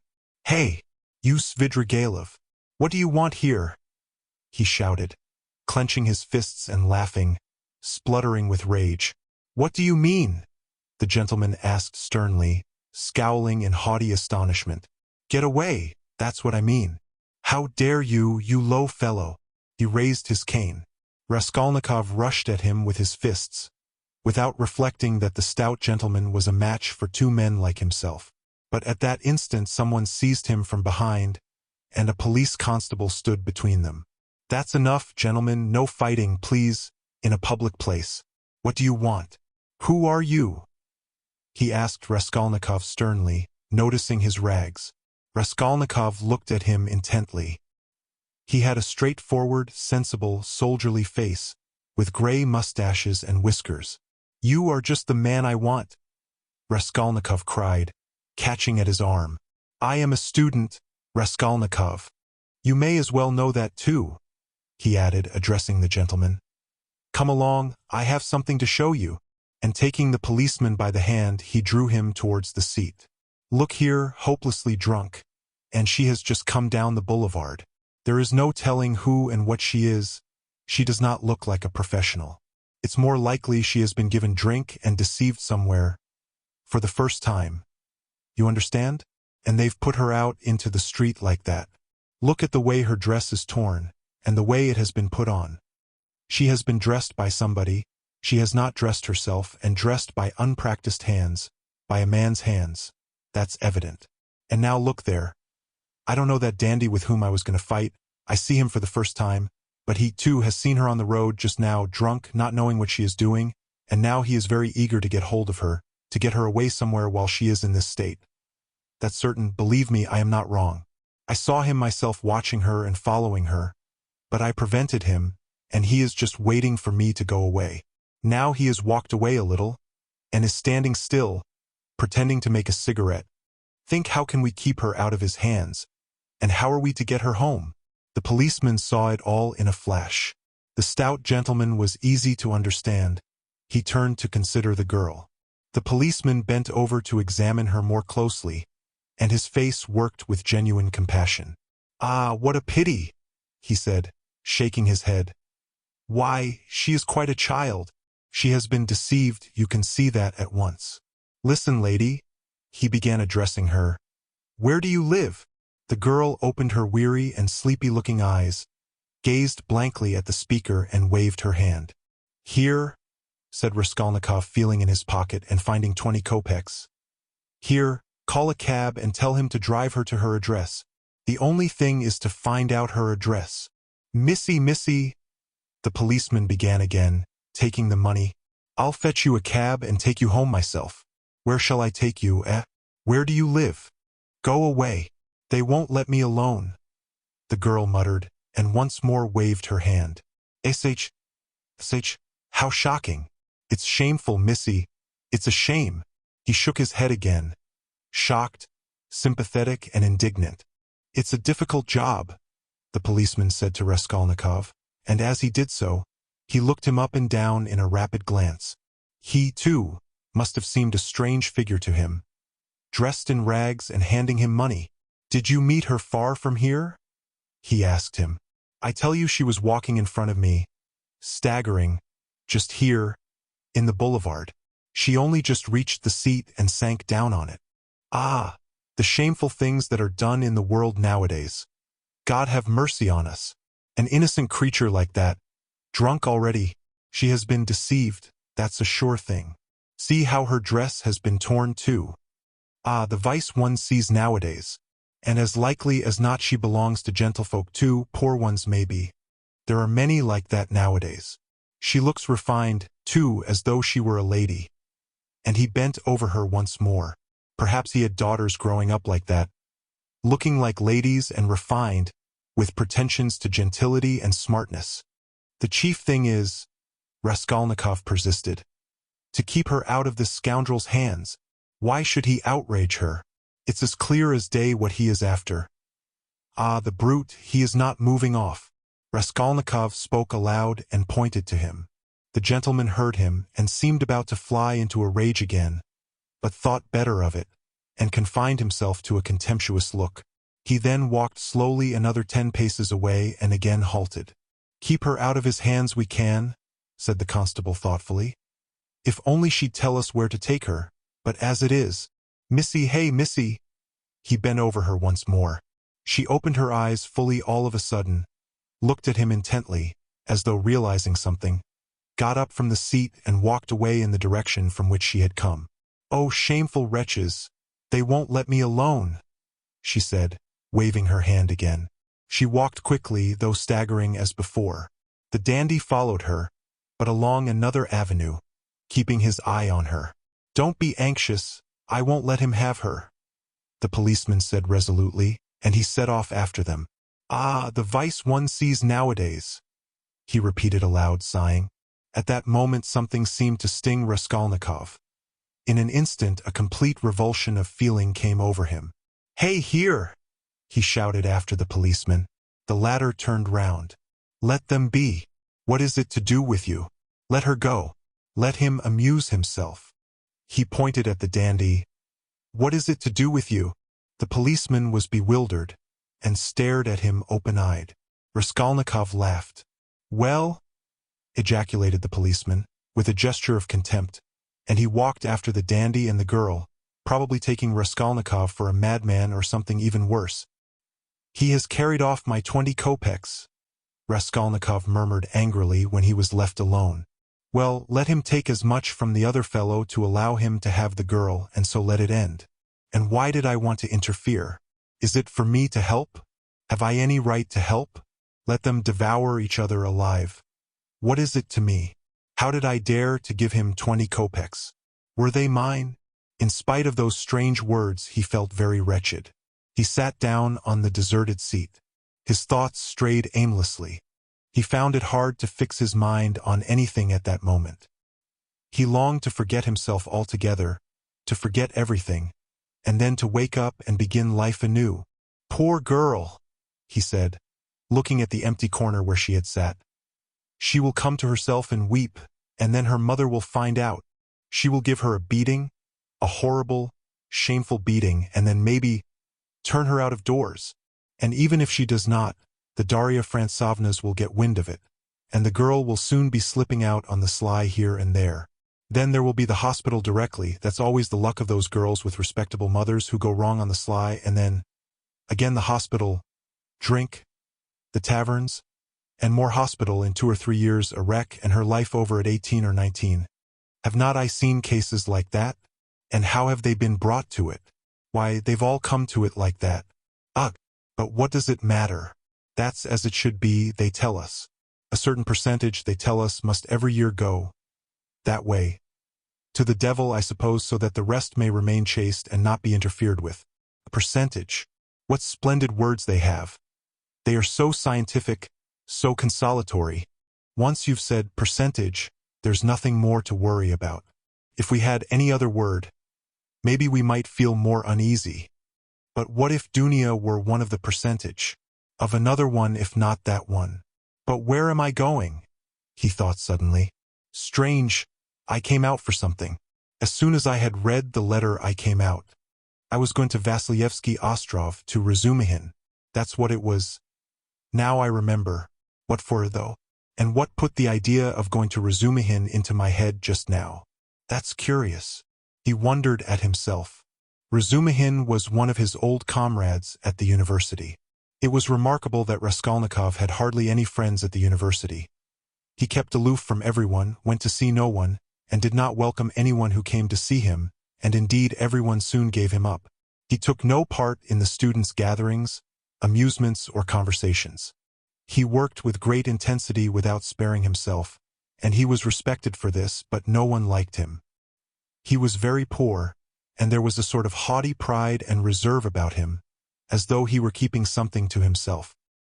He seemed to some of his comrades to look down upon them all as children, as though he were superior in development, knowledge and convictions, as though their beliefs and interests were beneath him.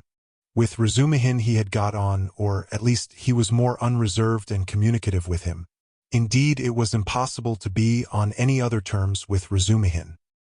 He was an exceptionally good-humored and candid youth, good-natured to the point of simplicity, though both depth and dignity lay concealed under that simplicity. The better of his comrades understood this, and all were fond of him. He was extremely intelligent, though he was certainly rather a simpleton at times. He was of striking appearance, tall, thin, black-haired, and always badly shaved. He was sometimes uproarious and was reputed to be of great physical strength.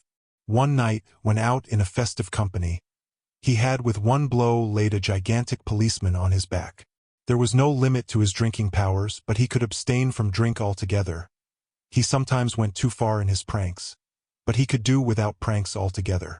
Another thing striking about Razumihin, no failure distressed him, and it seemed as though no unfavorable circumstances could crush him. He could lodge anywhere, and bear the extremes of cold and hunger. He was very poor, and kept himself entirely on what he could earn by work of one sort or another. He knew of no end of resources by which to earn money. He spent one whole winter without lighting his stove, and used to declare that he liked it better, because one slept more soundly in the cold. For the present he, too, had been obliged to give up the university, but it was only for a time, and he was working with all his might to save enough to return to his studies again. Raskolnikov had not been to see him for the last 4 months, and Razumihin did not even know his address. About 2 months before, they had met in the street, but Raskolnikov had turned away and even crossed to the other side that he might not be observed. And though Razumihin noticed him, he passed him by, as he did not want to annoy him.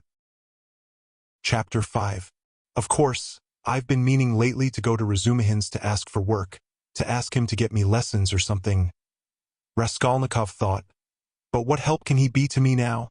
Suppose he gets me lessons, suppose he shares his last farthing with me, if he has any farthings, so that I could get some boots and make myself tidy enough to give lessons. Well, and what then? What shall I do with the few coppers I earn? That's not what I want now. It's really absurd for me to go to Razumihin. The question why he was now going to Razumihin agitated him even more than he was himself aware. He kept uneasily seeking for some sinister significance in this apparently ordinary action. Could I have expected to set it all straight and to find a way out by means of Razumihin alone? He asked himself in perplexity. He pondered and rubbed his forehead, and strange to say, after long musing suddenly, as if it were spontaneously and by chance, a fantastic thought came into his head. To Razumihin's. He said all at once, calmly, as though he had reached a final determination. I shall go to Razumihin's, of course, but not now. I shall go to him on the next day after it, when it will be over and everything will begin afresh. And suddenly he realized what he was thinking. After it? He shouted, jumping up from the seat. But is it really going to happen? Is it possible it really will happen? He left the seat and went off almost at a run. He meant to turn back homewards, but the thought of going home suddenly filled him with intense loathing. In that hole, in that awful little cupboard of his, all this had for a month past been growing up in him, and he walked on at random. His nervous shudder had passed into a fever that made him feel shivering. In spite of the heat, he felt cold. With a kind of effort he began almost unconsciously, from some inner craving, to stare at all the objects before him, as though looking for something to distract his attention. But he did not succeed, and kept dropping every moment into brooding. When with a start he lifted his head again and looked round, he forgot at once what he had just been thinking about and even where he was going. In this way he walked right across Vasilyevsky Ostrov, came out on to the Lesser Neva, crossed the bridge and turned towards the islands. The greenness and freshness were at first restful to his weary eyes after the dust of the town and the huge houses that hemmed him in and weighed upon him. Here there were no taverns, no stifling closeness, no stench. But soon these new pleasant sensations passed into morbid irritability. Sometimes he stood still before a brightly painted summer villa standing among green foliage. He gazed through the fence. He saw in the distance smartly dressed women on the verandas and balconies, and children running in the gardens. The flowers especially caught his attention. He gazed at them longer than at anything. He was met, too, by luxurious carriages and by men and women on horseback. He watched them with curious eyes and forgot about them before they had vanished from his sight. Once he stood still and counted his money. He found he had 30 kopecks. 20 to the policeman, 3 to Nastasia for the letter, so I must have given 47 or 50 to the Marmeladovs yesterday. He thought, reckoning it up for some unknown reason, but he soon forgot with what object he had taken the money out of his pocket. He recalled it on passing an eating house or tavern, and felt that he was hungry.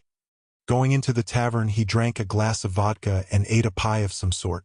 He finished eating it as he walked away. It was a long while since he had taken vodka, and it had an effect upon him at once, though he only drank a wineglassful.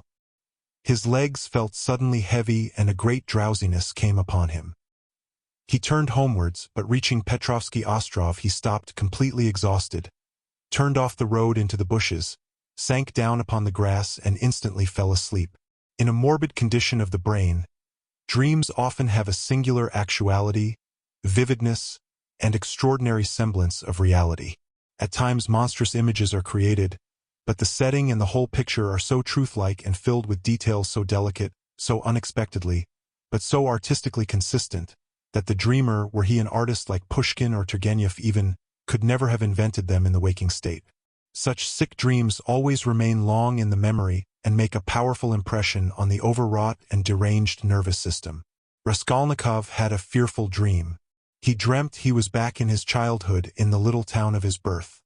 He was a child about 7 years old, walking into the country with his father on the evening of a holiday.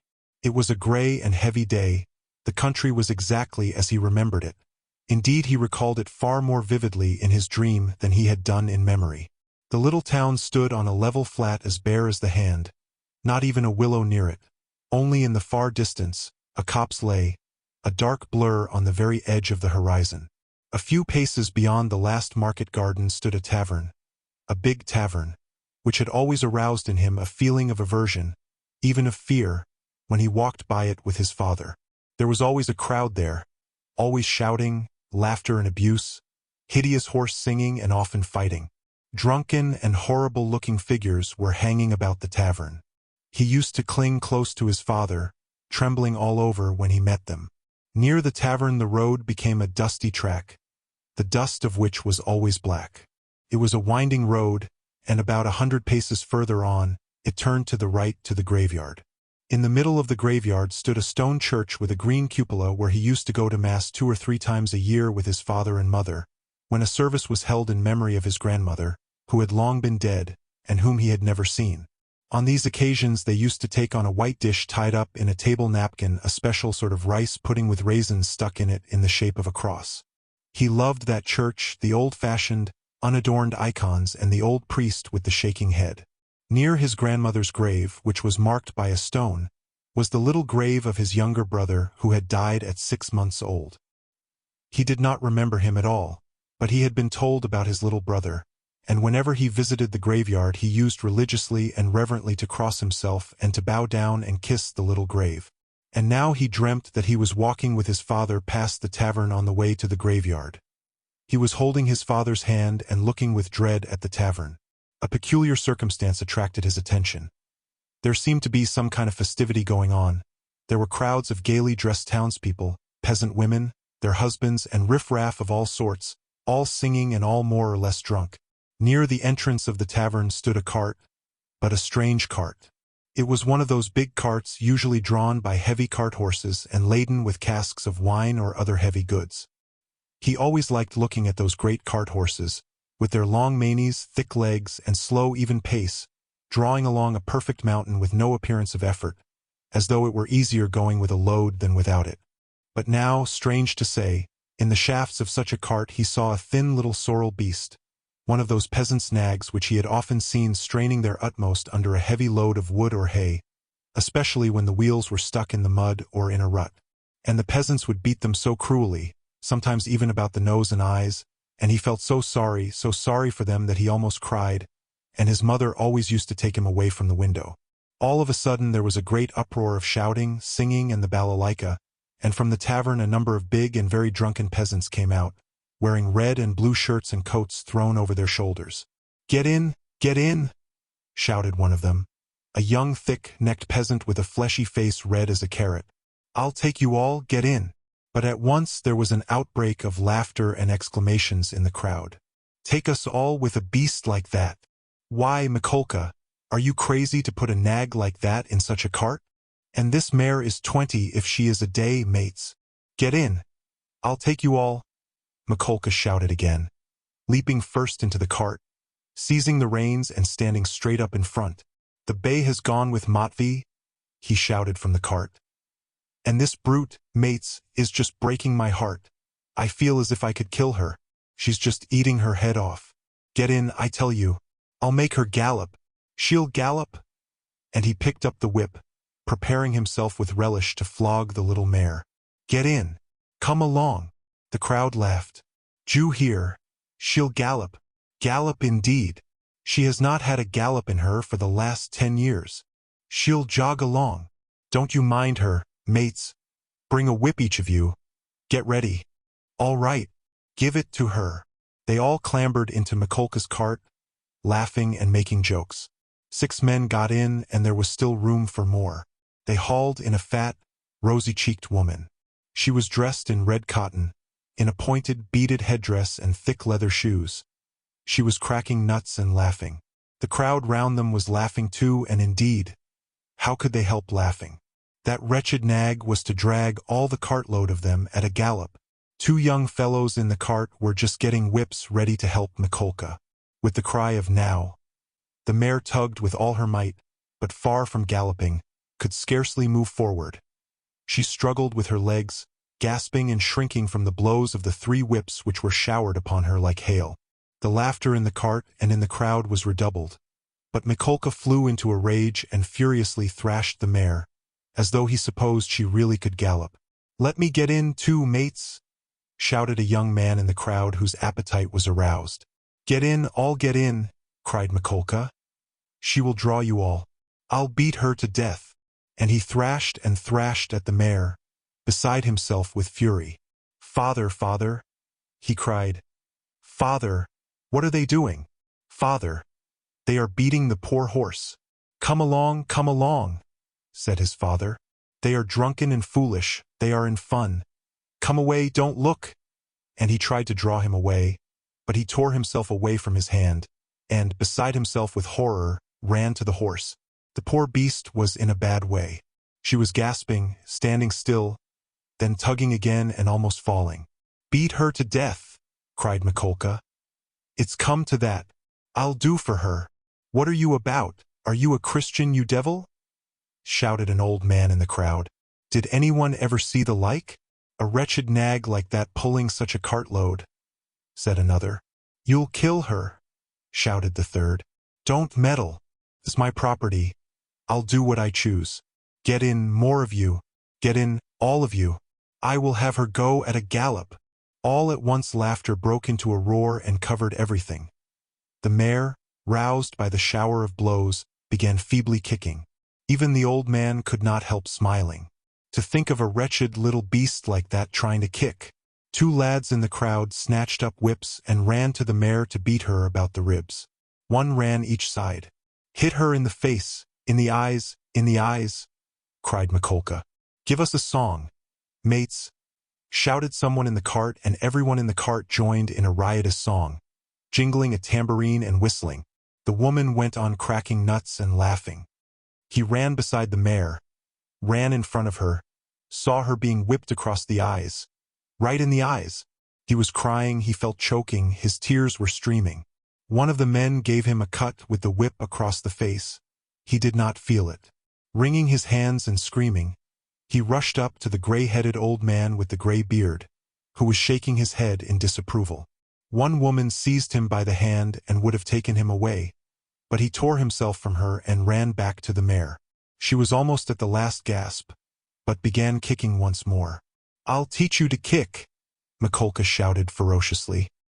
He threw down the whip, bent forward and picked up from the bottom of the cart a long, thick shaft. He took hold of one end with both hands and with an effort brandished it over the mare. "He'll crush her," was shouted round him. "He'll kill her. It's my property," shouted Mikolka and brought the shaft down with a swinging blow. There was a sound of a heavy thud. "Thrash her! Thrash her! Why have you stopped?" shouted voices in the crowd. And Mikolka swung the shaft a second time, and it fell a second time on the spine of the luckless mare. She sank back on her haunches, but lurched forward and tugged forward with all her force, tugged first on one side and then on the other, trying to move the cart. But the 6 whips were attacking her in all directions, and the shaft was raised again and fell upon her a third time, then a fourth with heavy measured blows. Mikolka was in a fury that he could not kill her at one blow. "She's a tough one," was shouted in the crowd. "She'll fall in a minute, mates. There will soon be an end of her," said an admiring spectator in the crowd. "Fetch an axe to her. Finish her off," shouted a third. "I'll show you." "Stand off," Mikolka screamed frantically. He threw down the shaft, stooped down in the cart and picked up an iron crowbar. "Look out," he shouted, and with all his might he dealt a stunning blow at the poor mare. The blow fell. The mare staggered, sank back, tried to pull, but the bar fell again with a swinging blow on her back and she fell on the ground like a log. "Finish her off," shouted Mikolka, and he leapt beside himself, out of the cart. Several young men, also flushed with drink, seized anything they could come across, whips, sticks, poles, and ran to the dying mare. Mikolka stood on one side and began dealing random blows with the crowbar. The mare stretched out her head, drew a long breath and died. "You butchered her," someone shouted in the crowd. "Why wouldn't she gallop then?" "My property," shouted Mikolka with bloodshot eyes, brandishing the bar in his hands. He stood as though regretting that he had nothing more to beat. "No mistake about it, you are not a Christian." Many voices were shouting in the crowd, but the poor boy, beside himself, made his way, screaming, through the crowd to the sorrel nag, put his arms round her bleeding dead head and kissed it, kissed the eyes and kissed the lips. Then he jumped up and flew in a frenzy with his little fists out at Mikolka. At that instant his father, who had been running after him, snatched him up and carried him out of the crowd. "Come along, come. Let us go home," he said to him. "Father, why did they kill the poor horse?" he sobbed, but his voice broke and the words came in shrieks from his panting chest. "They are drunk. They are brutal. It's not our business," said his father. He put his arms round his father, but he felt choked. He tried to draw a breath, to cry out, and woke up. He waked up, gasping for breath, his hair soaked with perspiration, and stood up in terror. "Thank God, that was only a dream," he said, sitting down under a tree and drawing deep breaths. "But what is it? Is it some fever coming on? Such a hideous dream." He felt utterly broken. Darkness and confusion were in his soul. He rested his elbows on his knees and leaned his head on his hands. "Good God!" he cried. Can it be, that I shall really take an axe, that I shall strike her on the head, split her skull open, that I shall tread in the sticky warm blood, break the lock, steal and tremble, hide all spattered in the blood, with the axe? Good God! Can it be?" He was shaking like a leaf as he said this. "But why am I going on like this?" he continued, sitting up again, as it were in profound amazement. "I knew that I could never bring myself to it, so what have I been torturing myself for till now? Yesterday, when I went to make that experiment, yesterday I realized completely that I could never bear to do it. Why am I going over it again, then? Why am I hesitating? As I came down the stairs yesterday, I said myself that it was base, loathsome, vile. The very thought of it made me feel sick and filled me with horror. No, I couldn't do it.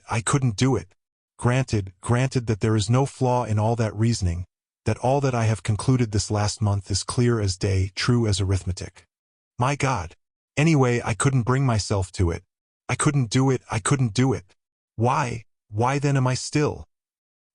He rose to his feet, looked round in wonder as though surprised at finding himself in this place, and went towards the bridge.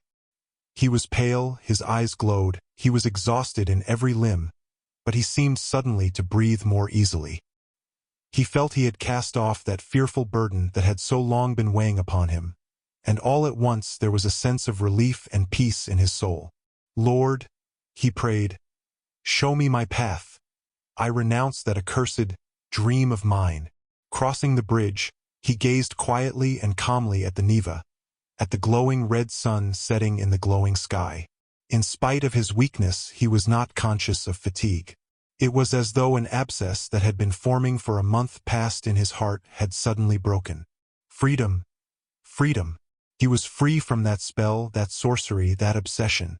Later on, when he recalled that time and all that happened to him during those days, minute by minute, point by point, he was superstitiously impressed by one circumstance, which, though in itself not very exceptional, always seemed to him afterwards the predestined turning point of his fate. He could never understand and explain to himself why, when he was tired and worn out, when it would have been more convenient for him to go home by the shortest and most direct way, he had returned by the Haymarket where he had no need to go. It was obviously and quite unnecessarily out of his way, though not much so.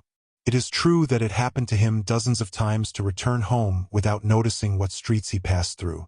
But why, he was always asking himself, why had such an important, such a decisive, and at the same time such an absolutely chance meeting happened in the Haymarket, where he had moreover no reason to go, at the very hour, the very minute of his life when he was just in the very mood and in the very circumstances in which that meeting was able to exert the gravest and most decisive influence on his whole destiny. As though it had been lying in wait for him on purpose.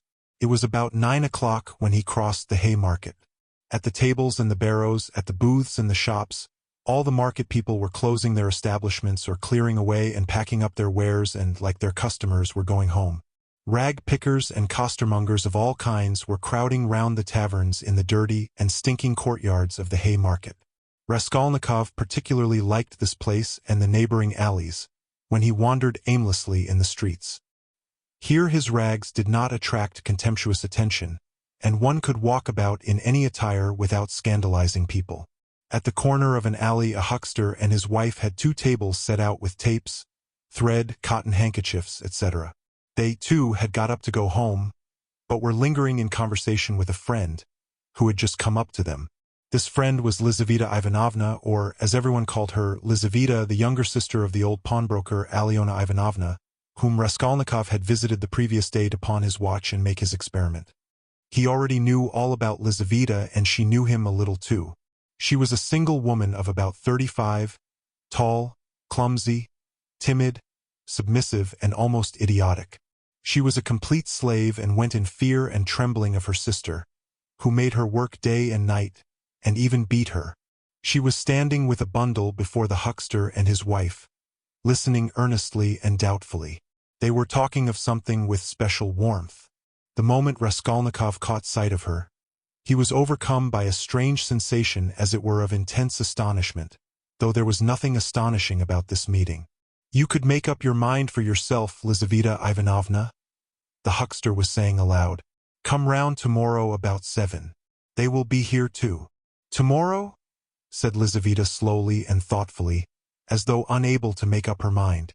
"Upon my word, what a fright you are in of Alyona Ivanovna," gabbled the huckster's wife, a lively little woman. "I look at you. You are like some little babe, and she is not your own sister either. Nothing but a stepsister, and what a hand she keeps over you. But this time don't say a word to Alyona Ivanovna," her husband interrupted. "That's my advice, but come round to us without asking. It will be worth your while.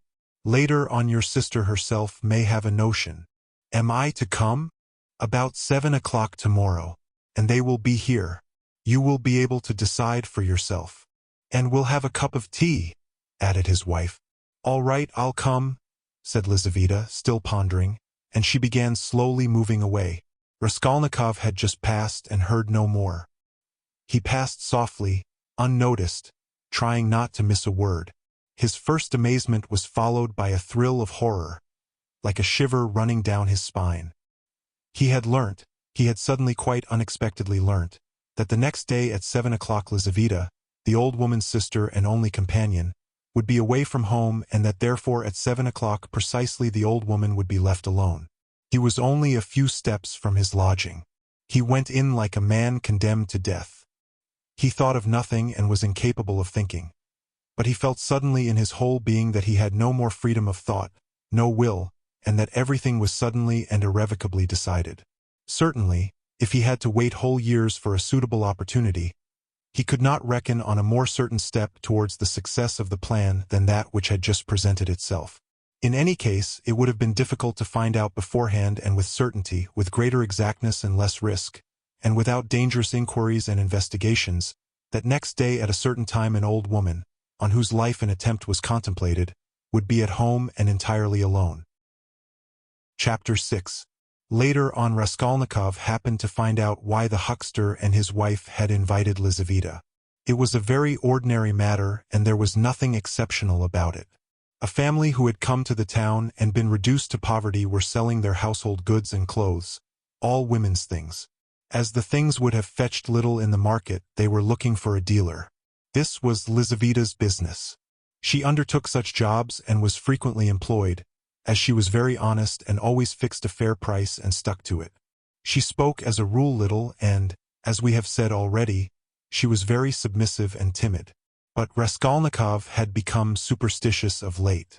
The traces of superstition remained in him long after, and were almost ineradicable. And in all this he was always afterwards disposed to see something strange and mysterious, as it were, the presence of some peculiar influences and coincidences. In the previous winter a student he knew called Pokarev, who had left for Kharkov, had chanced in conversation to give him the address of Alyona Ivanovna, the old pawnbroker, in case he might want to pawn anything. For a long while he did not go to her, for he had lessons and managed to get along somehow. 6 weeks ago he had remembered the address. He had 2 articles that could be pawned: his father's old silver watch and a little gold ring with 3 red stones, a present from his sister at parting. He decided to take the ring. When he found the old woman he had felt an insurmountable repulsion for her at the first glance, though he knew nothing special about her. He got 2 rubles from her and went into a miserable little tavern on his way home. He asked for tea, sat down and sank into deep thought. A strange idea was pecking at his brain like a chicken in the egg, and very, very much absorbed him. Almost beside him at the next table there was sitting a student, whom he did not know and had never seen, and with him a young officer. They had played a game of billiards and began drinking tea. All at once he heard the student mention to the officer the pawnbroker Alyona Ivanovna and give him her address. This of itself seemed strange to Raskolnikov. He had just come from her, and here at once he heard her name. Of course it was a chance, but he could not shake off a very extraordinary impression, and here someone seemed to be speaking expressly for him. The student began telling his friend various details about Alyona Ivanovna. "She is first-rate," he said. "You can always get money from her. She is as rich as a Jew. She can give you 5,000 rubles at a time, and she is not above taking a pledge for a ruble. Lots of our fellows have had dealings with her. But she is an awful old harpy."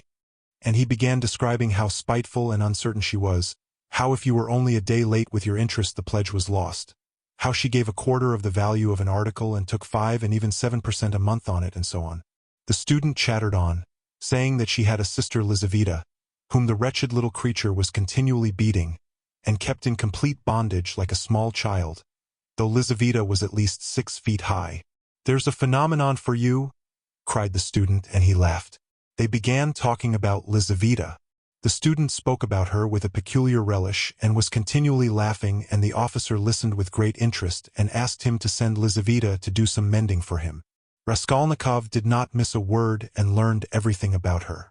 Lizaveta was younger than the old woman and was her half-sister, being the child of a different mother. She was 35. She worked day and night for her sister, and besides doing the cooking and the washing, she did sewing and worked as a charwoman and gave her sister all she earned. She did not dare to accept an order or job of any kind without her sister's permission. The old woman had already made her will, and Lizaveta knew of it, and by this will she would not get a farthing. Nothing but the movables, chairs, and so on. All the money was left to a monastery in the province of N, that prayers might be said for her in perpetuity. Lizaveta was of lower rank than her sister, unmarried and awfully uncouth in appearance, remarkably tall with long feet that looked as if they were bent outwards. She always wore battered goatskin shoes, and was clean in her person. What the student expressed most surprise and amusement about was the fact that Lizaveta was continually with child. "But you say she is hideous?" observed the officer. "Yes, she is so dark-skinned and looks like a soldier dressed up. But you know she is not at all hideous. She has such a good-natured face and eyes, strikingly so, and the proof of it is that lots of people are attracted by her. She is such a soft, gentle creature, ready to put up with anything, always willing to do anything. And her smile is really very sweet." "You seem to find her attractive yourself," laughed the officer. "From her queerness. No, I'll tell you what. I could kill that damned old woman and make off with her money, I assure you, without the faintest conscience prick," the student added with warmth. The officer laughed again while Raskolnikov shuddered. How strange it was. "Listen, I want to ask you a serious question," the student said hotly. "I was joking, of course, but look here. On one side we have a stupid, senseless, worthless, spiteful, ailing, horrid old woman, not simply useless but doing actual mischief, who has not an idea what she is living for herself, and who will die in a day or two in any case. You understand? You understand?" "Yes, yes, I understand," answered the officer, watching his excited companion attentively. "Well, listen then. On the other side, fresh young lives thrown away for want of help, and by thousands, on every side. 100,000 good deeds could be done and helped, on that old woman's money which will be buried in a monastery. Hundreds, thousands perhaps, might be set on the right path. Dozens of families saved from destitution, from ruin, from vice, from the lock hospitals, and all with her money. Kill her, take her money, and with the help of it devote oneself to the service of humanity and the good of all. What do you think? Would not one tiny crime be wiped out by thousands of good deeds? For one life thousands would be saved from corruption and decay. One death and 100 lives in exchange. It's simple arithmetic. Besides, what value has the life of that sickly, stupid, ill-natured old woman in the balance of existence? No more than the life of a louse, of a black beetle, less in fact because the old woman is doing harm. She is wearing out the lives of others. The other day she bit Lizaveta's finger out of spite. It almost had to be amputated. Of course she does not deserve to live, remarked the officer. But there it is, it's nature. Oh, well, brother, but we have to correct and direct nature, but for that, we should drown in an ocean of prejudice. But for that, there would never have been a single great man. They talk of duty, conscience. I don't want to say anything against duty and conscience. But the point is, what do we mean by them? Stay, I have another question to ask you. Listen. No, you stay, I'll ask you a question. Listen. Well, you are talking and speechifying away, but tell me, would you kill the old woman yourself? Of course not. I was only arguing the justice of it. It's nothing to do with me. But I think, if you would not do it yourself, there's no justice about it. Let us have another game. Raskolnikov was violently agitated. Of course, it was all ordinary youthful talk and thought, such as he had often heard before in different forms and on different themes. But why had he happened to hear such a discussion and such ideas at the very moment when his own brain was just conceiving the very same ideas? And why, just at the moment when he had brought away the embryo of his idea from the old woman, had he dropped at once upon a conversation about her? This coincidence always seemed strange to him. This trivial talk in a tavern had an immense influence on him in his later action, as though there had really been in it something preordained, some guiding hint. On returning from the Haymarket, he flung himself on the sofa and sat for a whole hour without stirring. Meanwhile it got dark. He had no candle and, indeed, it did not occur to him to light up. He could never recollect whether he had been thinking about anything at that time. At last he was conscious of his former fever and shivering, and he realized with relief that he could lie down on the sofa.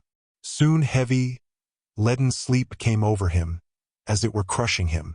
He slept an extraordinarily long time and without dreaming. Nastasia, coming into his room at 10 o'clock the next morning, had difficulty in rousing him. She brought him in tea and bread. The tea was again the second brew and again in her own teapot. "My goodness, how he sleeps!" she cried indignantly. "And he is always asleep." He got up with an effort. His head ached. He stood up, took a turn in his garret and sank back on the sofa again. "Going to sleep again?" cried Nastasia. "Are you ill, eh?" He made no reply. "Do you want some tea?" "Afterwards," he said with an effort, closing his eyes again and turning to the wall. Nastasia stood over him. "Perhaps he really is ill," she said, turned and went out. She came in again at 2 o'clock with soup. He was lying as before. The tea stood untouched. Nastasia felt positively offended and began wrathfully rousing him. "Why are you lying like a log?" she shouted, looking at him with repulsion. He got up and sat down again, but said nothing and stared at the floor. "Are you ill or not?" asked Nastasia, and again received no answer. "You'd better go out and get a breath of air," she said after a pause. "Will you eat it or not?"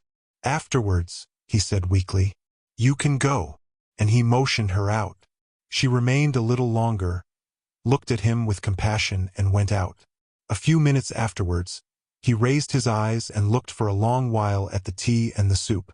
Then he took the bread, took up a spoon and began to eat. He ate a little, 3 or 4 spoonfuls, without appetite, as it were mechanically. His head ached less. After his meal he stretched himself on the sofa again, but now he could not sleep. He lay without stirring, with his face in the pillow. He was haunted by daydreams, and such strange daydreams. In one that kept recurring, he fancied that he was in Africa, in Egypt, in some sort of oasis. The caravan was resting, the camels were peacefully lying down. The palms stood all around in a complete circle. All the party were at dinner. But he was drinking water from a spring which flowed gurgling close by. And it was so cool. It was wonderful, wonderful, blue, cold water running among the party-colored stones, and over the clean sand which glistened here and there like gold. Suddenly he heard a clock strike. He started, roused himself, raised his head, looked out of the window, and seeing how late it was, suddenly jumped up wide awake as though someone had pulled him off the sofa. He crept on tiptoe to the door, stealthily opened it and began listening on the staircase. His heart beat terribly. But all was quiet on the stairs, as if everyone was asleep.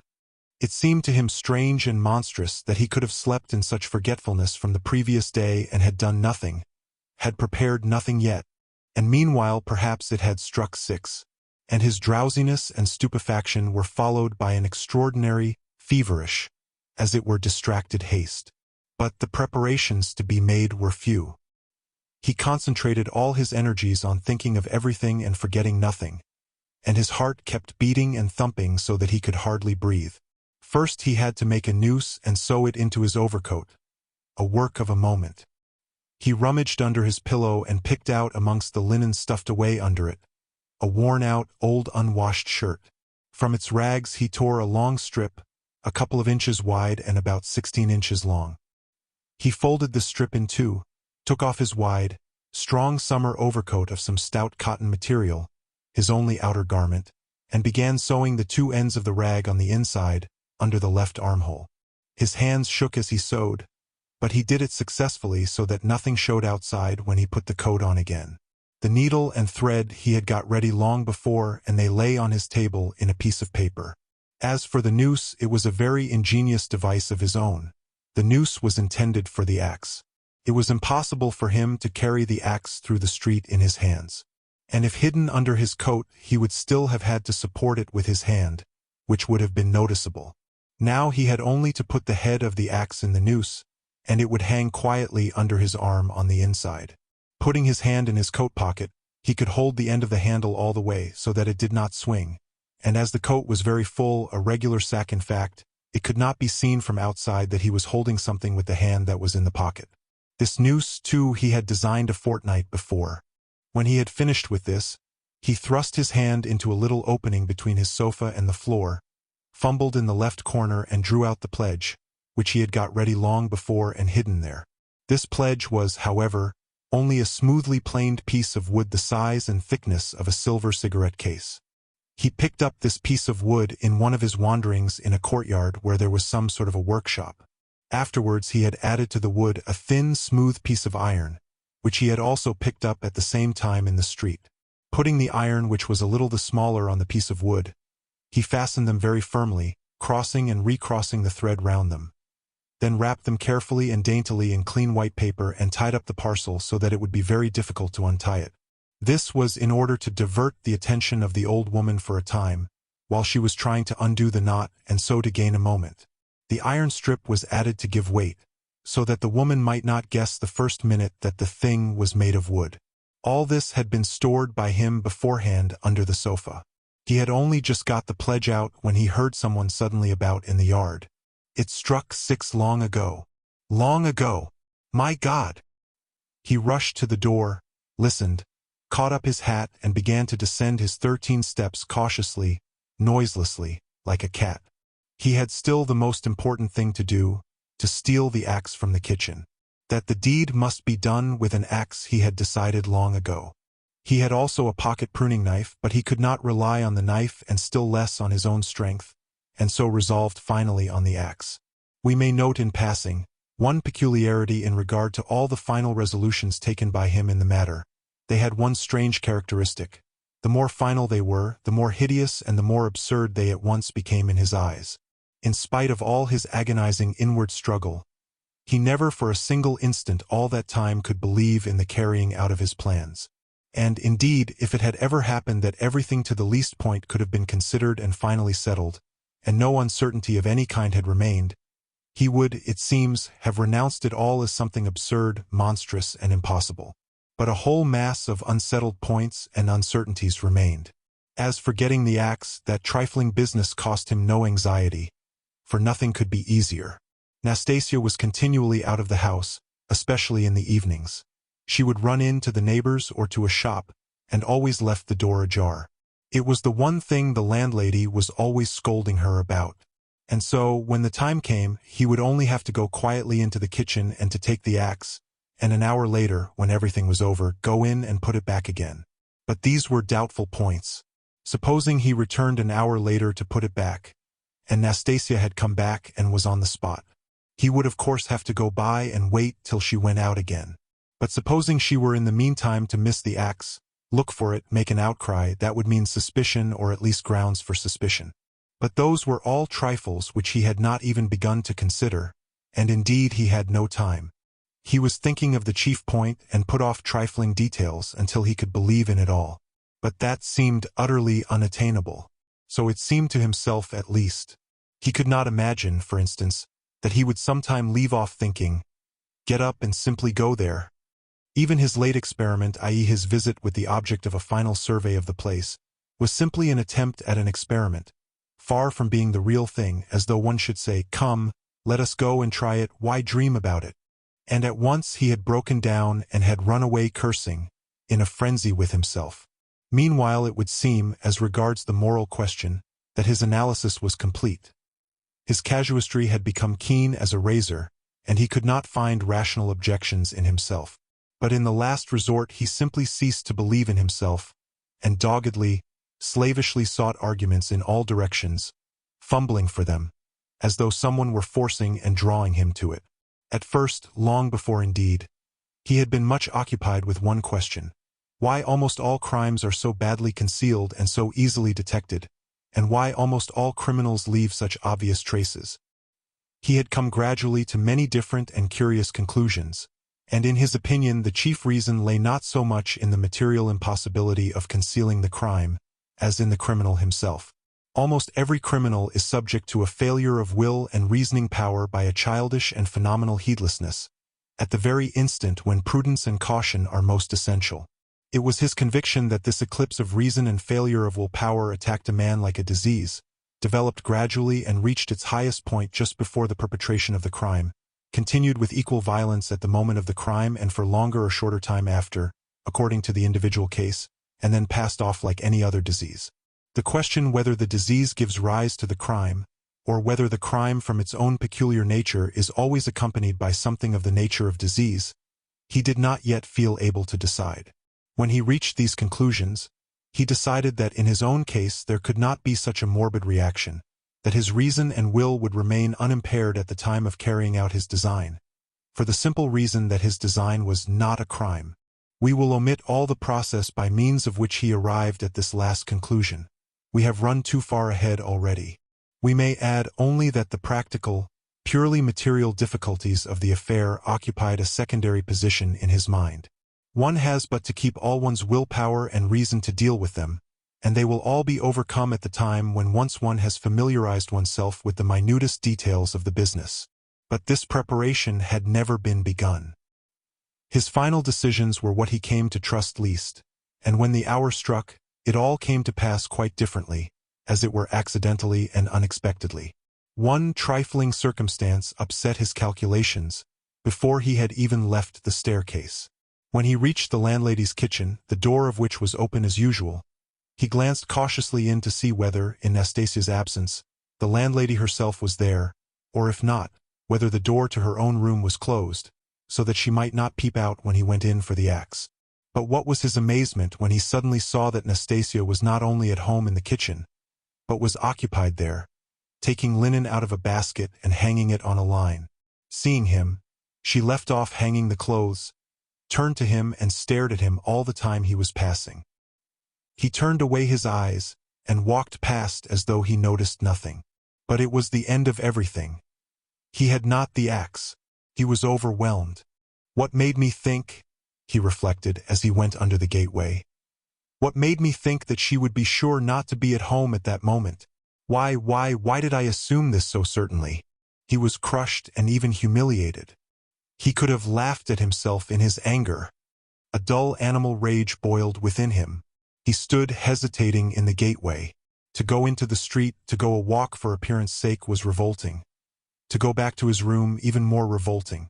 And what a chance I have lost forever, he muttered, standing aimlessly in the gateway, just opposite the porter's little dark room, which was also open. Suddenly he started. From the porter's room, 2 paces away from him, something shining under the bench to the right caught his eye. He looked about him, nobody. He approached the room on tiptoe, went down 2 steps into it and in a faint voice called the porter. Yes, not at home. Somewhere near though, in the yard, for the door is wide open.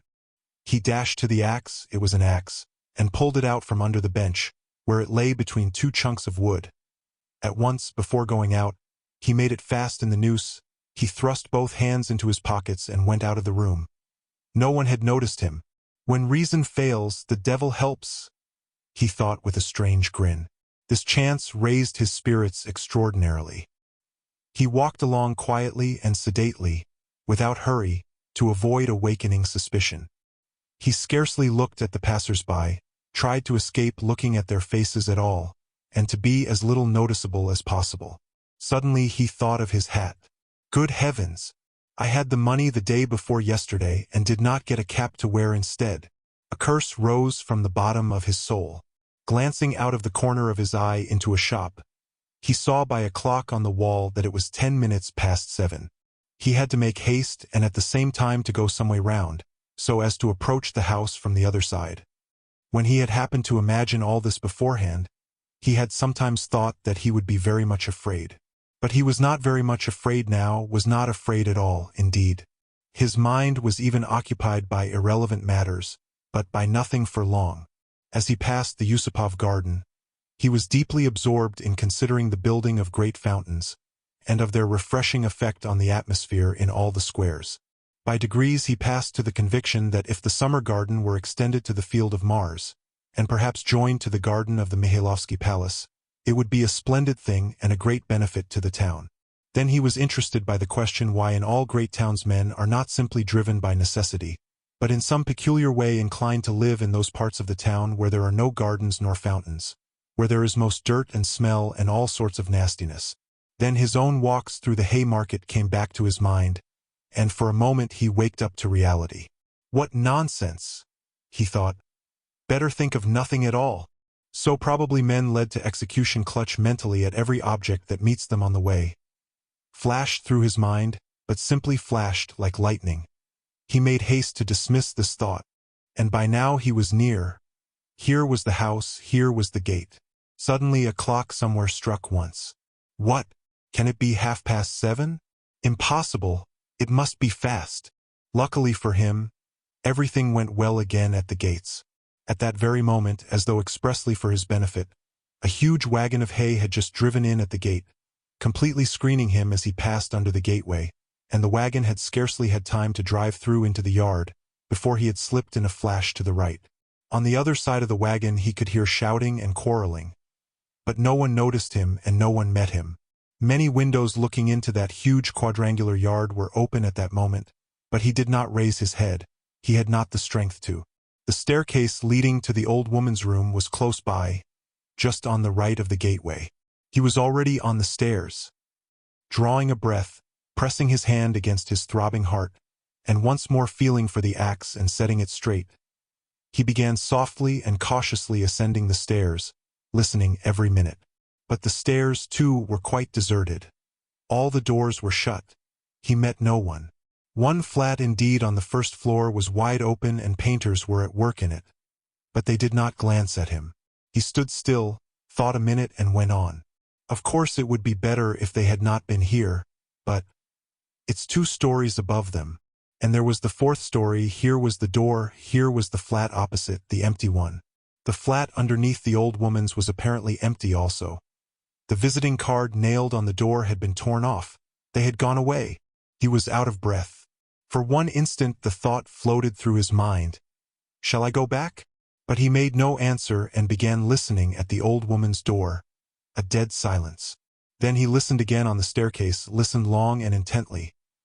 Then looked about him for the last time, pulled himself together, drew himself up, and once more tried the axe in the noose. Am I very pale? He wondered. Am I not evidently agitated? She is mistrustful. Had I better wait a little longer, till my heart leaves off thumping? But his heart did not leave off. On the contrary, as though to spite him, it throbbed more and more violently. He could stand it no longer. He slowly put out his hand to the bell and rang. Half a minute later he rang again, more loudly. No answer. To go on ringing was useless and out of place. The old woman was, of course, at home, but she was suspicious and alone. He had some knowledge of her habits.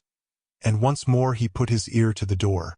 Either his senses were peculiarly keen, which it is difficult to suppose, or the sound was really very distinct. Anyway, he suddenly heard something like the cautious touch of a hand on the lock and the rustle of a skirt at the very door. Someone was standing stealthily close to the lock, and just as he was doing on the outside was secretly listening within, and seemed to have her ear to the door.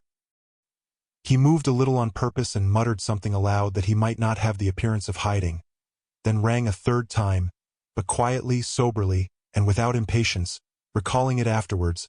That moment stood out in his mind vividly, distinctly, forever. He could not make out how he had had such cunning, for his mind was as it were clouded at moments and he was almost unconscious of his body. An instant later he heard the latch unfastened. Chapter 7. The door was as before opened a tiny crack, and again 2 sharp and suspicious eyes stared at him out of the darkness. Then Raskolnikov lost his head and nearly made a great mistake. Fearing the old woman would be frightened by their being alone, and not hoping that the sight of him would disarm her suspicions, he took hold of the door and drew it towards him to prevent the old woman from attempting to shut it again. Seeing this, she did not pull the door back, but she did not let go the handle, so that he almost dragged her out with it on to the stairs. Seeing that she was standing in the doorway, not allowing him to pass, he advanced straight upon her. She stepped back in alarm, tried to say something, but seemed unable to speak and stared with open eyes at him.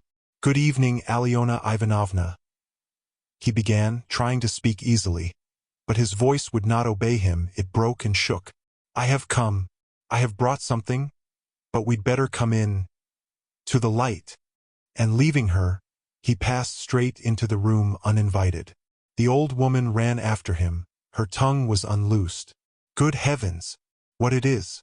Who is it? What do you want?" "Why, Alyona Ivanovna, you know me, Raskolnikov. Here, I brought you the pledge I promised the other day."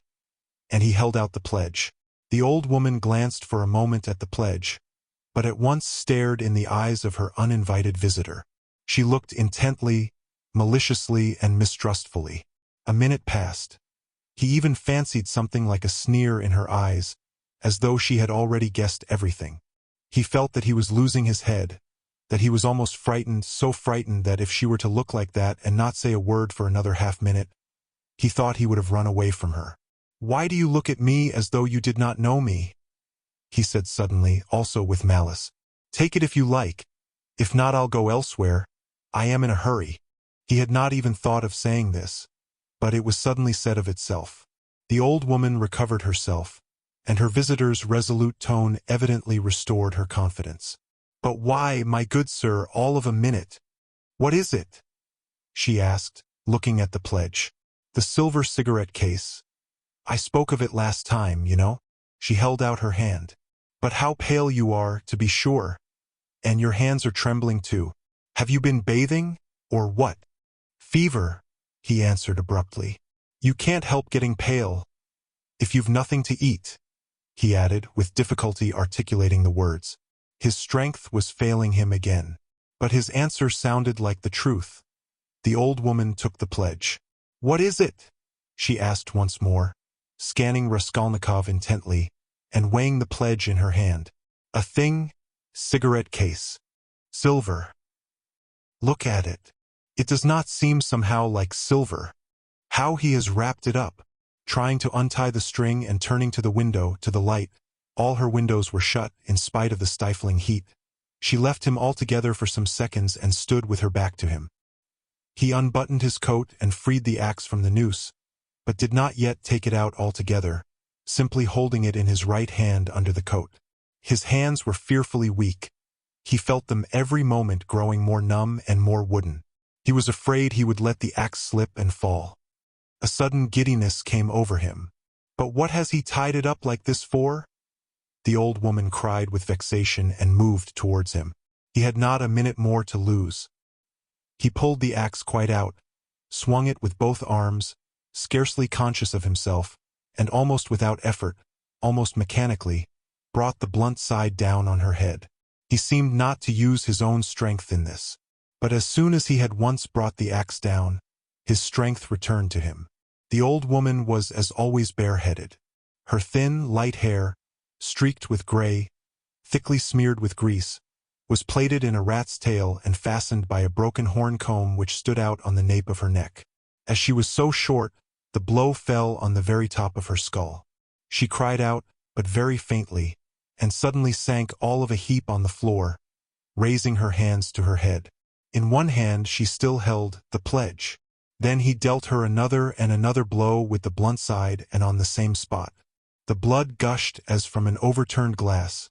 The body fell back. He stepped back, let it fall, and at once bent over her face. She was dead. Her eyes seemed to be starting out of their sockets. The brow and the whole face were drawn and contorted convulsively. He laid the axe on the ground near the dead body and felt at once in her pocket, trying to avoid the streaming body. The same right-hand pocket from which she had taken the key on his last visit. He was in full possession of his faculties, free from confusion or giddiness, but his hands were still trembling. He remembered afterwards that he had been particularly collected and careful, trying all the time not to get smeared with blood. He pulled out the keys at once. They were all, as before, in one bunch on a steel ring. He ran at once into the bedroom with them. It was a very small room with a whole shrine of holy images. Against the other wall stood a big bed, very clean and covered with a silk patchwork wadded quilt. Against a third wall was a chest of drawers. Strange to say, so soon as he began to fit the keys into the chest, so soon as he heard their jingling, a convulsive shudder passed over him. He suddenly felt tempted again to give it all up and go away. But that was only for an instant. It was too late to go back. He positively smiled at himself, when suddenly another terrifying idea occurred to his mind. He suddenly fancied that the old woman might be still alive and might recover her senses. Leaving the keys in the chest, he ran back to the body, snatched up the axe and lifted it once more over the old woman, but did not bring it down. There was no doubt that she was dead. Bending down and examining her again more closely, He saw clearly that the skull was broken and even battered in on one side. He was about to feel it with his finger, but drew back his hand, and indeed it was evident without that. Meanwhile, there was a perfect pool of blood. All at once he noticed a string on her neck. He tugged at it, but the string was strong and did not snap, and besides, it was soaked with blood. He tried to pull it out from the front of the dress, but something held it and prevented its coming. In his impatience he raised the axe again to cut the string from above on the body, but did not dare, and with difficulty, smearing his hand and the axe in the blood, after 2 minutes' hurried effort, he cut the string and took it off without touching the body with the axe. He was not mistaken, it was a purse. On the string were 2 crosses, one of cypress wood and one of copper, and an image in silver filigree, and with them a small greasy chamois leather purse with a steel rim and ring. The purse was stuffed very full. Raskolnikov thrust it in his pocket without looking at it, flung the crosses on the old woman's body, and rushed back into the bedroom, this time taking the axe with him. He was in terrible haste. He snatched the keys and began trying them again. But he was unsuccessful. They would not fit in the locks. It was not so much that his hands were shaking, but that he kept making mistakes. Though he saw, for instance, that a key was not the right one and would not fit, still he tried to put it in. Suddenly he remembered and realized that the big key with the deep notches, which was hanging there with the small keys, could not possibly belong to the chest of drawers. On his last visit this had struck him, but to some strong box, and that everything perhaps was hidden in that box. He left the chest of drawers, and at once felt under the bedstead, knowing that old women usually keep boxes under their beds. And so it was. There was a good-sized box under the bed, at least a yard in length, with an arched lid covered with red leather and studded with steel nails. The notched key fitted at once and unlocked it. At the top, under a white sheet, was a coat of red brocade lined with hareskin. Under it was a silk dress, then a shawl, and it seemed as though there was nothing below but clothes. The first thing he did was to wipe his blood-stained hands on the red brocade. It's red, and on red blood will be less noticeable. The thought passed through his mind. Then he suddenly came to himself. Good God! Am I going out of my senses? He thought with terror. But no sooner did he touch the clothes than a gold watch slipped from under the fur coat. He made haste to turn them all over. There turned out to be various articles made of gold among the clothes, probably all pledges, unredeemed or waiting to be redeemed, bracelets, chains, earrings, pins, and such things. Some were in cases, others simply wrapped in newspaper, carefully and exactly folded, and tied round with tape. Without any delay, he began filling up the pockets of his trousers and overcoat without examining or undoing the parcels and cases. But he had not time to take many. He suddenly heard steps in the room where the old woman lay. He stopped short and was still as death. But all was quiet, so it must have been his fancy. All at once he heard distinctly a faint cry, as though someone had uttered a low, broken moan. Then again dead silence for a minute or two. He sat squatting on his heels by the box and waited, holding his breath. Suddenly he jumped up, seized the axe, and ran out of the bedroom. In the middle of the room stood Lizaveta with a big bundle in her arms. She was gazing in stupefaction at her murdered sister, white as a sheet and seeming not to have the strength to cry out. Seeing him run out of the bedroom, she began faintly quivering all over. Like a leaf, a shudder ran down her face. She lifted her hand, opened her mouth, but still did not scream. She began slowly backing away from him into the corner, staring intently, persistently at him, but still uttered no sound, as though she could not get breath to scream. He rushed at her with the axe. Her mouth twitched piteously, as one sees babies' mouths, when they begin to be frightened, stare intently at what frightens them and are on the point of screaming. And this hapless Lizaveta was so simple and had been so thoroughly crushed and scared that she did not even raise a hand to guard her face, though that was the most necessary and natural action at the moment, for the axe was raised over her face. She only put up her empty left hand, but not to her face, slowly holding it out before her as though motioning him away. The axe fell with the sharp edge just on the skull and split at one blow all the top of the head. She fell heavily at once. Raskolnikov completely lost his head. Snatching up her bundle, dropped it again and ran into the entry. Fear gained more and more mastery over him, especially after this second, quite unexpected murder. He longed to run away from the place as fast as possible. And if at that moment he had been capable of seeing and reasoning more correctly, if he had been able to realize all the difficulties of his position, the hopelessness, the hideousness and the absurdity of it, if he could have understood how many obstacles and, perhaps, crimes he had still to overcome or to commit, to get out of that place and to make his way home, it is very possible that he would have flung up everything, and would have gone to give himself up, and not from fear but from simple horror and loathing of what he had done. The feeling of loathing especially surged up within him and grew stronger every minute. He would not now have gone to the box or even into the room for anything in the world. But a sort of blankness, even dreaminess, had begun by degrees to take possession of him. At moments he forgot himself, or rather, forgot what was of importance, and caught at trifles. Glancing, however, into the kitchen and seeing a bucket half full of water on a bench, he bethought him of washing his hands and the axe. His hands were sticky with blood. He dropped the axe with the blade in the water, snatched a piece of soap that lay in a broken saucer on the window, and began washing his hands in the bucket. When they were clean, he took out the axe, washed the blade and spent a long time, about 3 minutes, washing the wood where there were spots of blood, rubbing them with soap. Then he wiped it all with some linen that was hanging to dry on a line in the kitchen, and then he was a long while attentively examining the axe at the window. There was no trace left on it, only the wood was still damp. He carefully hung the axe in the noose under his coat. Then, as far as was possible, in the dim light in the kitchen, he looked over his overcoat, his trousers and his boots. At the first glance there seemed to be nothing but stains on the boots. He wetted the rag and rubbed the boots. But he knew he was not looking thoroughly, that there might be something quite noticeable that he was overlooking. He stood in the middle of the room, lost in thought. Dark, agonizing ideas rose in his mind. The idea that he was mad and that at that moment he was incapable of reasoning, of protecting himself, that he ought perhaps to be doing something utterly different from what he was now doing. "Good God!" he muttered. "I must fly," and he rushed into the entry. But here a shock of terror awaited him such as he had never known before. He stood and gazed and could not believe his eyes. The door, the outer door from the stairs, at which he had not long before waited and rung, was standing unfastened and at least 6 inches open. No lock, no bolt, all that time. The old woman had not shut it after him, perhaps as a precaution. But, good God! Why, he had seen Lizaveta afterwards. And how could he have failed to reflect that she must have come in somehow? She could not have come through the wall. He dashed to the door and fastened the latch. But no, the wrong thing again. I must get away. Get away.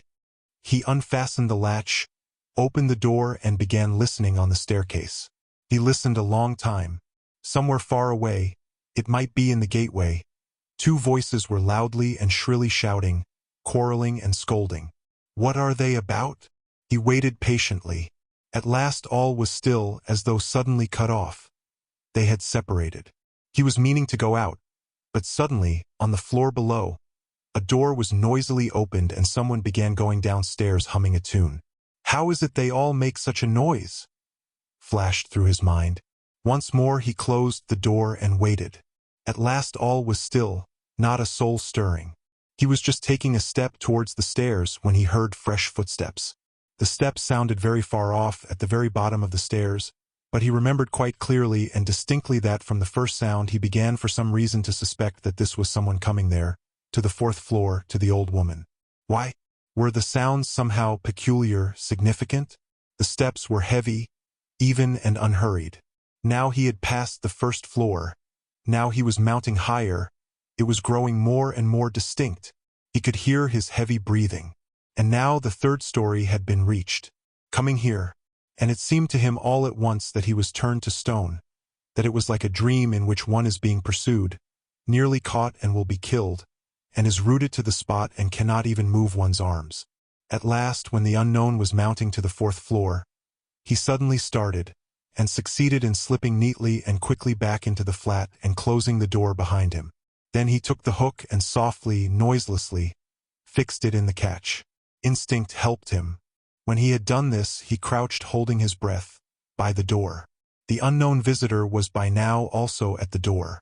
They were now standing opposite one another, as he had just before been standing with the old woman, when the door divided them and he was listening. The visitor panted several times. He must be a big, fat man, thought Raskolnikov, squeezing the axe in his hand. Seemed like a dream indeed. The visitor took hold of the bell and rang it loudly. As soon as the tin bell tinkled, Raskolnikov seemed to be aware of something moving in the room. For some seconds he listened quite seriously. The unknown rang again, waited and suddenly tugged violently and impatiently at the handle of the door. Raskolnikov gazed in horror at the hook shaking in its fastening, and in blank terror expected every minute that the fastening would be pulled out. It certainly did seem possible, so violently was he shaking it. He was tempted to hold the fastening, but he might be aware of it. A giddiness came over him again. "I shall fall down," flashed through his mind, but the unknown began to speak and he recovered himself at once. "What's up? Are they asleep or murdered? Damn them," he bawled in a thick voice. "Hey, Alyona Ivanovna, old witch, Lizaveta Ivanovna. Hey, my beauty, open the door. Oh, damn them. Are they asleep or what?" And again, enraged, he tugged with all his might a dozen times at the bell. He must certainly be a man of authority and an intimate acquaintance. At this moment light, hurried steps were heard not far off, on the stairs. Someone else was approaching. Raskolnikov had not heard them at first. "You don't say there's no one at home?"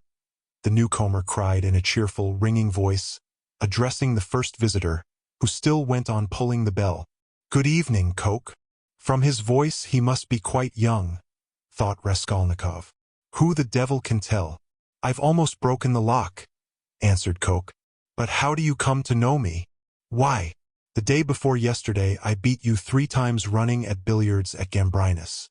"Oh, so they are not at home? That's queer.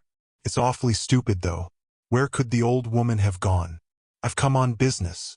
"Yes, and I have business with her, too." "Well, what can we do? Go back, I suppose. And I was hoping to get some money," cried the young man. "We must give it up, of course. But what did she fix this time for?" "The old witch fixed the time for me to come herself. It's out of my way, and where the devil she can have got to, I can't make out. She sits here from year's end to year's end, the old hag. Her legs are bad, and yet here all of a sudden she is out for a walk. Hadn't we better ask the porter? What? Where she's gone and when she'll be back? Damn it all. We might ask. But you know she never does go anywhere." And he once more tugged at the door handle. "Damn it all. There's nothing to be done, we must go." "Stay!" cried the young man suddenly. "Do you see how the door shakes if you pull it? Well, that shows it's not locked, but fastened with the hook. Do you hear how the hook clanks? Well, why, don't you see? That proves that one of them is at home.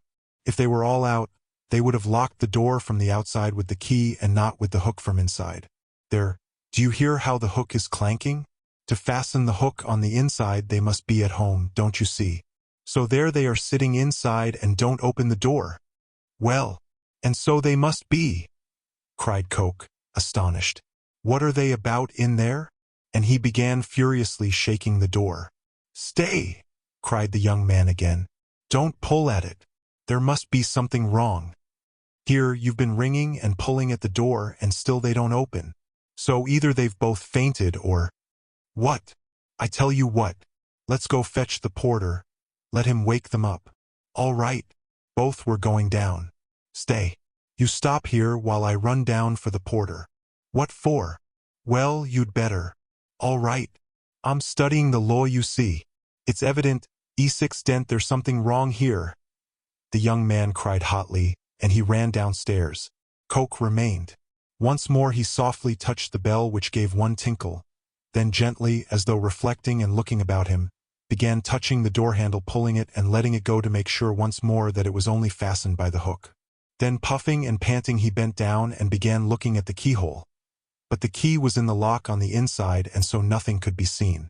Raskolnikov stood keeping tight hold of the axe. He was in a sort of delirium. He was even making ready to fight when they should come in. While they were knocking and talking together, The idea several times occurred to him to end it all at once and shout to them through the door. Now and then he was tempted to swear at them, to jeer at them, while they could not open the door. "Only make haste," was the thought that flashed through his mind. But what the devil is he about? Time was passing, 1 minute and another. No one came. Coke began to be restless. "What the devil?" he cried suddenly and in impatience deserting his sentry duty. He too went down, hurrying and thumping with his heavy boots on the stairs. The steps died away. "Good heavens! What am I to do?" Raskolnikov unfastened the hook, opened the door. There was no sound. Abruptly, without any thought at all, he went out, closing the door as thoroughly as he could, and went downstairs. He had gone down 3 flights when he suddenly heard a loud voice below. Where could he go? There was nowhere to hide. He was just going back to the flat. "Hey there! Catch the brute!" Somebody dashed out of a flat below, shouting, and rather fell than ran down the stairs, bawling at the top of his voice. "Mitka! Mitka! Mitka! Mitka! Mitka! Blast him!" The shout ended in a shriek. The last sounds came from the yard. All was still. But at the same instant several men talking loud and fast began noisily mounting the stairs. There were 3 or 4 of them. He distinguished the ringing voice of the young man. "Hey!" Filled with despair, he went straight to meet them, feeling come what must. If they stopped him, all was lost. If they let him pass, all was lost too. They would remember him. They were approaching. They were only a flight from him, and suddenly deliverance. A few steps from him on the right, there was an empty flat with the door wide open, the flat on the 2nd floor where the painters had been at work, and which, as though for his benefit, they had just left. It was they, no doubt, who had just run down, shouting. The floor had only just been painted. In the middle of the room stood a pail and a broken pot with paint and brushes. In one instant he had whisked in at the open door and hidden behind the wall, and only in the nick of time. They had already reached the landing. Then they turned and went on up to the 4th floor, talking loudly. He waited, went out on tiptoe and ran down the stairs. No one was on the stairs nor in the gateway. He passed quickly through the gateway and turned to the left in the street. He knew perfectly well that at that moment they were at the flat, that they were greatly astonished at finding it unlocked, as the door had just been fastened, that by now they were looking at the bodies, that before another minute had passed they would guess and completely realize that the murderer had just been there, and had succeeded in hiding somewhere, slipping by them and escaping. They would guess most likely that he had been in the empty flat, while they were going upstairs. And meanwhile he dared not quicken his pace much, though the next turning was still nearly 100 yards away. Should he slip through some gateway and wait somewhere in an unknown street? No, hopeless. Should he fling away the axe? Should he take a cab? Hopeless, hopeless. At last he reached the turning. He turned down it more dead than alive. Here he was halfway to safety, and he understood it. It was less risky because there was a great crowd of people, and he was lost in it like a grain of sand. But all he had suffered had so weakened him that he could scarcely move. Perspiration ran down him in drops. His neck was all wet. "My word, he has been going it!" Someone shouted at him when he came out on the canal bank. He was only dimly conscious of himself now, and the farther he went the worse it was. He remembered, however, that on coming out on to the canal bank, he was alarmed at finding few people there and so being more conspicuous, and he had thought of turning back. Though he was almost falling from fatigue, he went a long way round so as to get home from quite a different direction. He was not fully conscious when he passed through the gateway of his house. He was already on the staircase before he recollected the axe. And yet he had a very grave problem before him, to put it back and to escape observation as far as possible in doing so.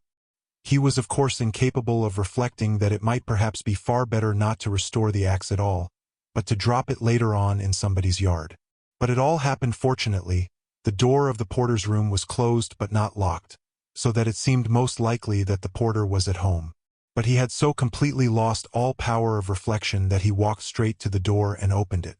If the porter had asked him, "What do you want?" he would perhaps have simply handed him the axe. But again the porter was not at home, and he succeeded in putting the axe back under the bench, and even covering it with the chunk of wood as before. He met no one, not a soul, afterwards on the way to his room. The landlady's door was shut. When he was in his room, he flung himself on the sofa just as he was. He did not sleep, but sank into blank forgetfulness. If anyone had come into his room then, he would have jumped up at once and screamed. Scraps and shreds of thoughts were simply swarming in his brain, but he could not catch at one, he could not rest on one, in spite of all his efforts. Dear listener, we close the pages on another tale, a journey through words, imagination, and emotion. Here at the Falls Audiobook, where stories flow like a river's current, carrying you to distant worlds and uncharted depths, we thank you for joining us. As always, we invite you to linger a little longer. Subscribe to our channel to discover more stories waiting to be heard, each a cascade of voices, ideas, and artistry. And remember, every great story begins with a single word. Perhaps the next one will begin with you. Until our voices meet again, may your days be filled with quiet moments, rich pages, and the soothing sound of a story well told. This is the Falls Audiobook, signing off.